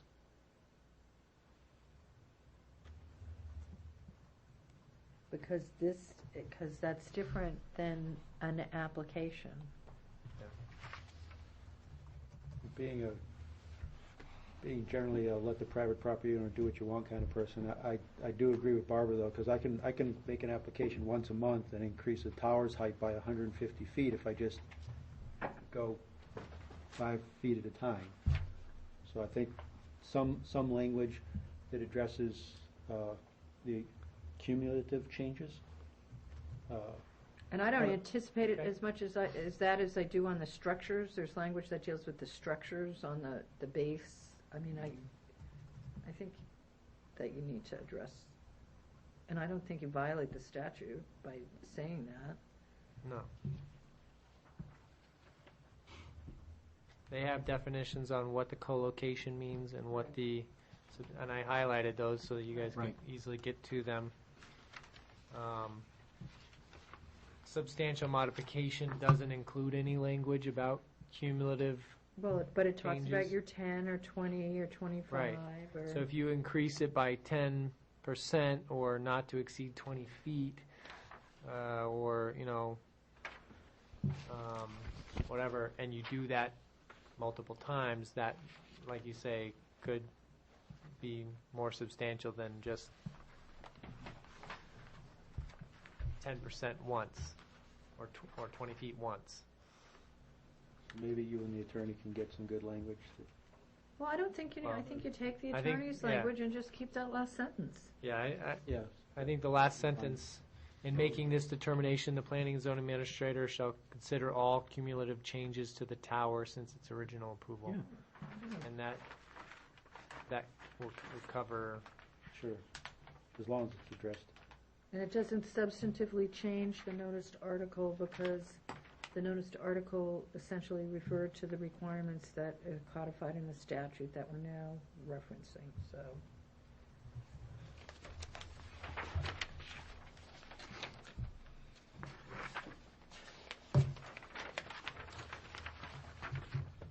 Okay. So we're going to change to attorney language. So, any, And I think the most exciting part of this is the shortest piece of Yes. information that has ever been received from Bill Drescher since he has become town council, and he is to be commended on it, as long as we don't get charged for the time commending him on it.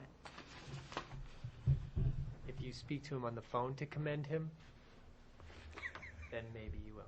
How about if If I speak to him on the phone, I could probably argue, don't charge me for this, please. And that would be true. Thank him publicly. Well, you're doing that right now. Right. Okay. This was SB 101, I believe. I think about I remember this one, back in February. I remember that. Public comment? Public comment? There is none. Okay. Number 3.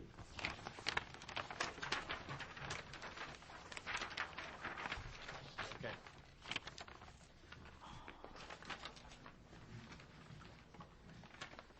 Number 3. Moving through. 10:10. Sorry, it's been kind of slow, but we're making it through. Number 3 says, are you in favor of the adoption of amendment number 3 as proposed by the Goffstown Planning Board, amending section 4.3 of the zoning ordinance, table of dimensional regulations, to eliminate the planning board's ability to grant a conditional use permit to have less front setback in the residential 2 and village commercial districts? And that basically is highlighted by deleting the 5-star asterisks in the table of dimensional regulations under setbacks. And then, and that's for front setbacks. And then changing the 5-star asterisk down below to remove the words less setback or, and then just leave the more building footprint by planning board conditional use permit. And that is the extent of that change, proposed change.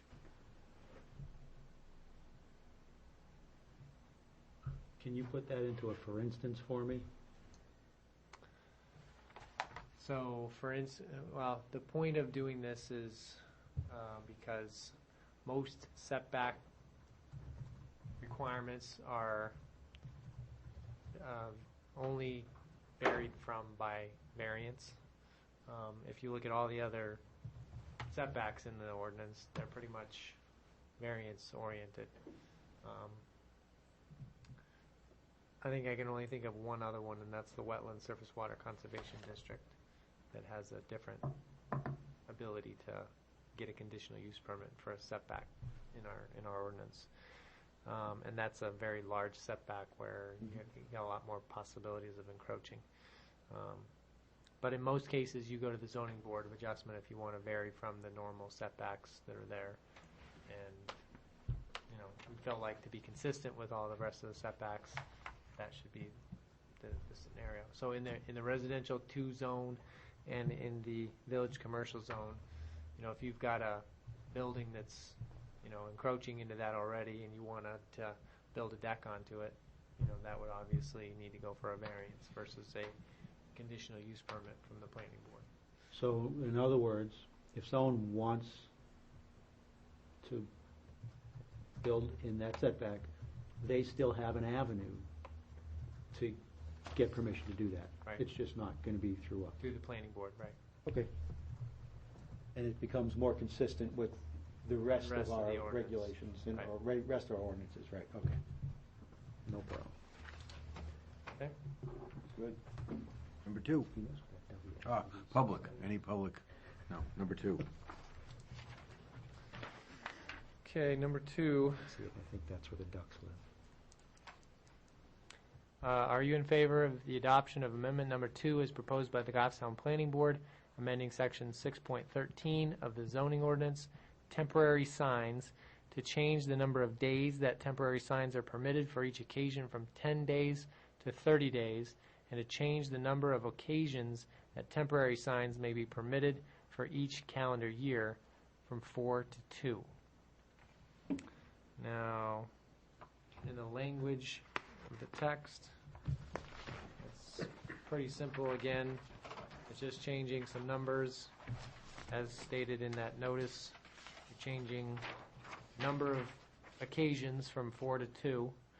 You're changing number of days that you can have per occasion from 10 to 30. So you're increasing the number of days within any occasion, but you're decreasing the number of occasions you can have in any calendar year. And then also allowing the planning board to grant exceptions to the 2 occasions per year by finding a unique situation resulting in a specific hardship at the same time, not imposing any unreasonable impact on a neighboring or nearby property. So the planning board can actually, you know, Basically waive that if they want, but you gotta get a conditional use permit through the planning board to do that. I guess I would just ask why do we why wouldn't we want it 30 days or 20 days? I mean, I understand maybe 10, but why the change? What is the problem, and what are we trying to fix? The concern that I have is most businesses that come through, they want to put up a grand opening banner or something like that. You know, to get a permit to put up a banner costs a decent amount of money, and you want to get the bang for your buck out of your banner. but you're only limited to have it up for 10 days. You're advertising a grand opening for 10 days. And, you know, I'd say grand openings are often good for a month. And so I felt like that was an appropriate expansion of that amount of time to allow for a temporary ban. A banner is considered a temporary sign, and to allow them a little bit more flexibility, but not going crazy with it. You know, gives them some more flexibility to use their banner. And why change it from 4 to 2? Like, what if you have a commercial, what if they do something per season? You know, I'm thinking especially like a flower shop that's going to have that seasonal thing that happens every. I haven't seen anybody come in for 4 occasions in 1 year for a temporary sign. But I just assumed that, you know, I mean, the reality is we really don't need 4. This provision has been around since the message board, since before message board signs. That's the reality. And so the temporary signs really have become banners for like special events, because a lot of people have message boards. And I think one of the reasons that, you know, they're not 24/7, 365 days a year is that businesses have, we're talking about commercial establishments, and some commercial establishments have made the investment in, you know, permanent signs and complied with regulations and have the message board in to allow people to just be putting banners up everywhere there's no regulation really as to where it can go. It really sort of gets into the mix, I think. But, I mean, I understand what you're saying, but I don't know that I can think of any 4 occasions. And Why 2:30s though? I mean, I you only have 1 grand opening. What's the other 30 for? They don't do well, and they Why have not a going out of 2:15s? business sale. Going out of business. So. And going out of business sales are regulated by statute, so, Right. you know. Right, you only have 1.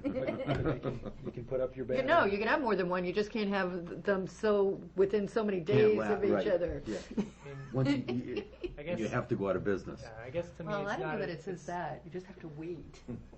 To me, it's not a big deal whether it's 2 or 4. I just kind of assumed that, okay, in the ordinance currently we had 4 occasions with 10 days. That's 40 days you can have a temporary sign up, period.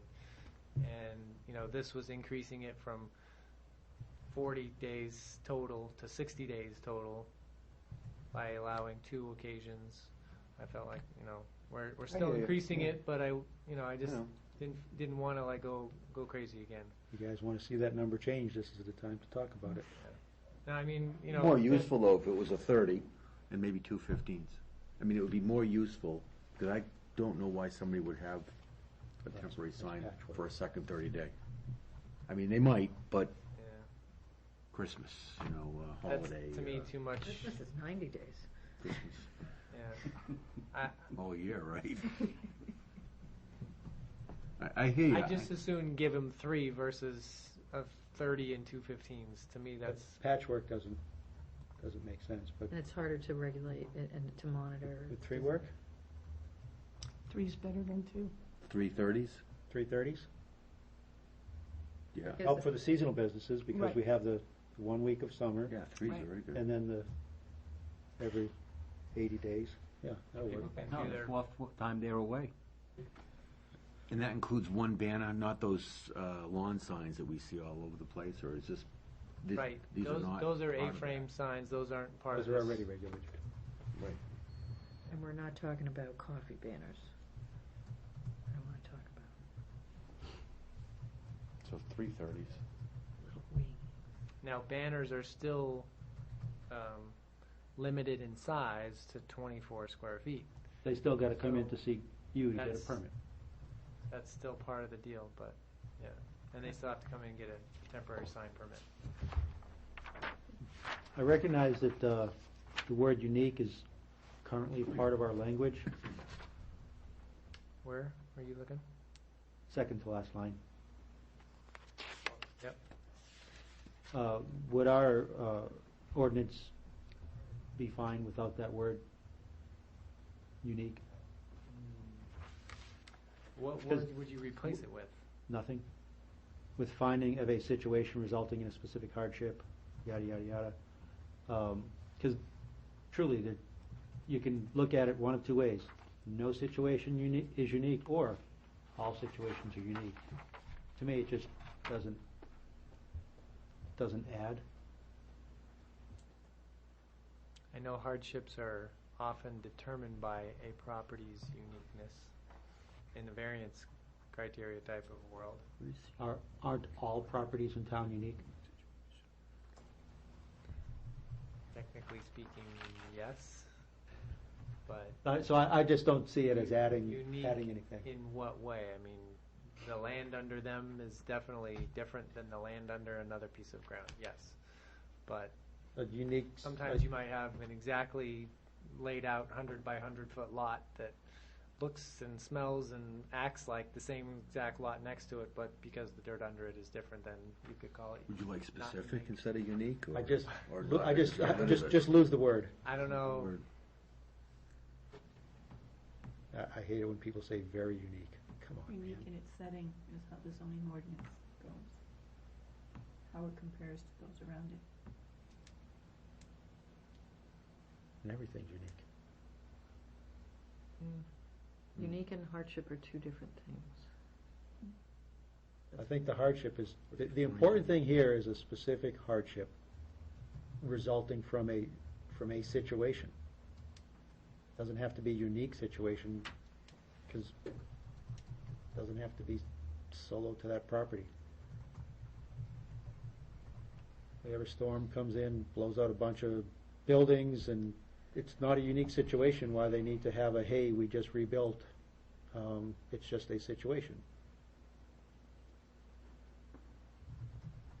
I'm not going to vote against it if the word's still there, but while we're there. Any other thoughts, concerns, questions about that one? Should I remove it, or should I? Shouldn't And would reword word uniqueness. with the finding of a situation? With the finding of Of a a situation situation. resulting in a specific hardship. So that's what that's how the sentence would read. I think resulting in a hardship is the key. So should is he unique. take out unique or not? You that's could his take it question. out because the hardship is Let's take it out. unique. All right, there, gone. Right. Unique, gone. Number 1, which is number 13. Still have 35 minutes. Oh, you should have asked for public comment. Public comment on unique. So you want to, On number 2. Number 2. you want to strike the word "of" out of that too, I think, then. Did we agree on 3 occasions Strike. instead of 2? Finding, Yes, we did. with a, Right. No, word with the of- Finding finding of a of situation. No, the of with a stays. finding of a situation, Of a situation, yeah, they're just unique. just unique. Okay, so we're going to change it to 3 situations, Find it. 3 occasions, I'm sorry, We could, above, instead of 2. Forward. All right, The only unique. moving on to number caps 1. and get a- Great work on that.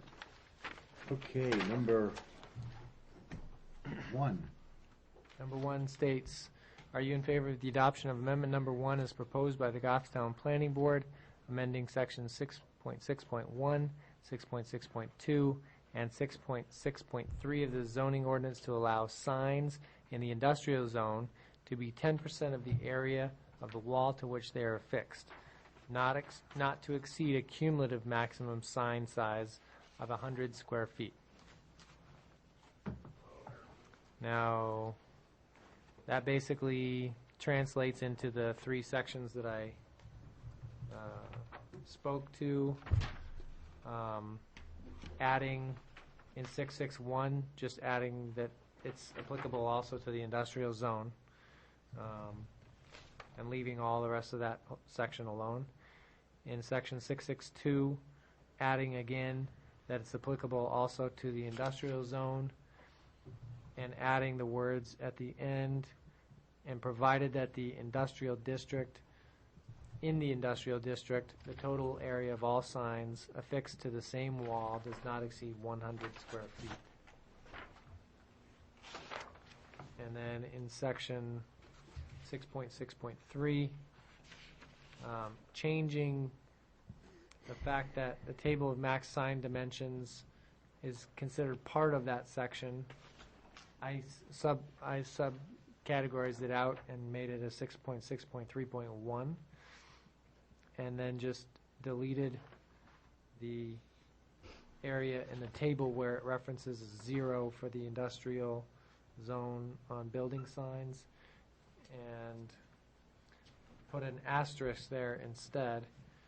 And the asterisk is the same asterisk that is applicable on the commercial industrial flex zone and the commercial zone.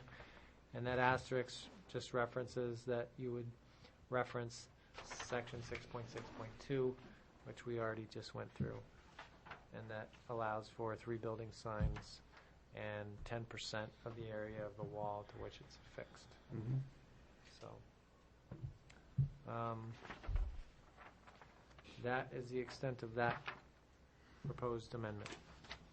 Non-substantive comment, but in 6.6.2, last word, industrial, in each instance where you name a zone, you have in parentheses afterward the abbreviation for it, so you should probably have the little I after industrial. Yep. And then... in 2 locations in there. Yep, there you go.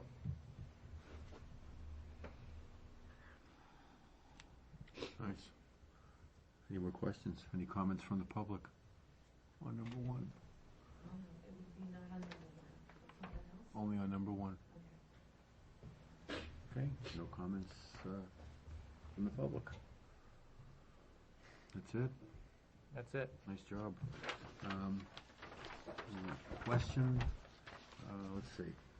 Do you want to close the public hearing? Yeah, I want to close the public hearing. Now, public hearing is closed. Here, we did that. Brian, I have a question on our January meeting that you scheduled. Question is, the reason we're going to the school is because we had a public hearing tonight. It was scheduled, it was advertised in the November 27th Union Leader, I assume that is, right? Yeah. And didn't get a turnout. You're expecting a turnout in January, and that's why you've got a bigger room. The reason you're having it in a bigger room for that turnout is expected is going to be the same things that we just went over, or the warrant articles. I would assume the warrant articles would be the bigger pull for people. There's one warrant article that's been submitted regarding changing the zoning on Mass Road, and that's from the Goffstown line, or the Goffstown-Manchester line, all the way to Henry Bridge Road intersection, all to commercial. So that's why you're expecting, okay.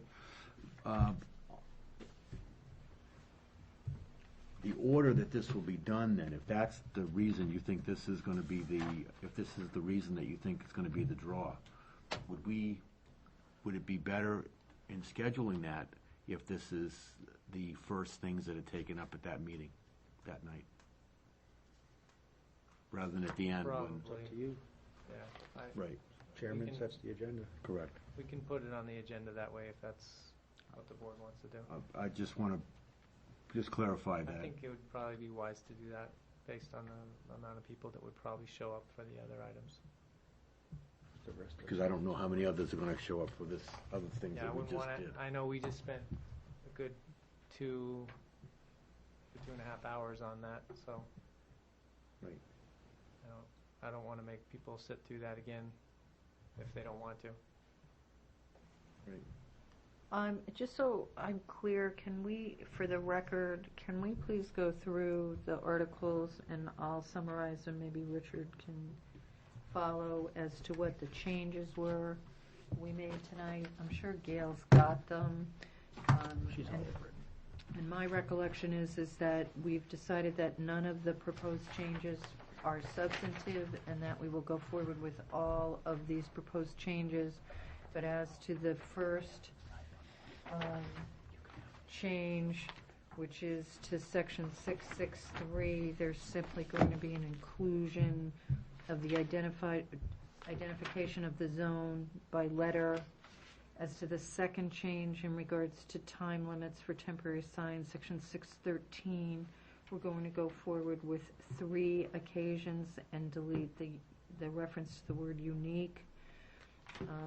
In regards to the fourth proposed change to section 10.3.1, we're going to substitute the proposed language in the body of the development regulation change to the language as proposed by the attorney, and keep the sentence that we have proposed in regards to consideration of cumulative changes.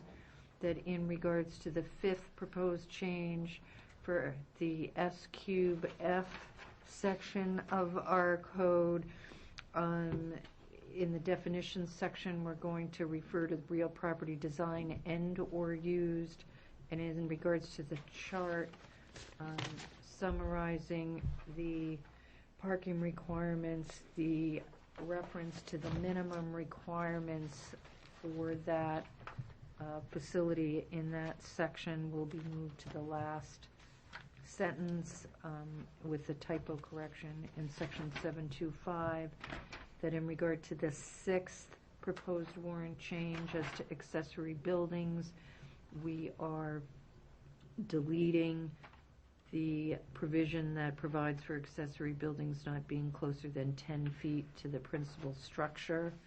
That in regards to the eighth proposed change, we are making the references to accessory dwelling units consistent by removing the word attached where it appears between accessory and dwelling unit. And that in regards to the ninth proposed change in section 5524 and 5525, we are removing the as an accessory use to a principal residential use language, as that's duplicative of the section in which it appears. And I think that was it. Okay, I just wanted that to be clear. Thank you.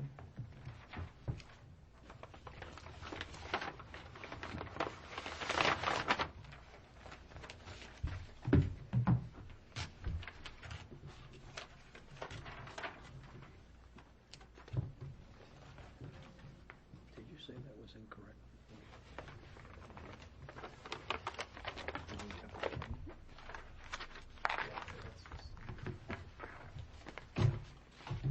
Hi, Barbara. Yeah. One change to, Did I miss it something? was just a typo. Number 8. Just at the top of the table, it says accessory to a principal non-residential use.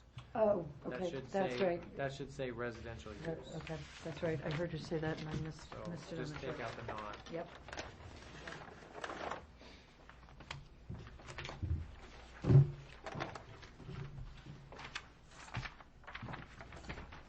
I think that's it. We have a motion. What else you want to do? Motion to adjourn. Do we have a second? Second. Thank you, everyone.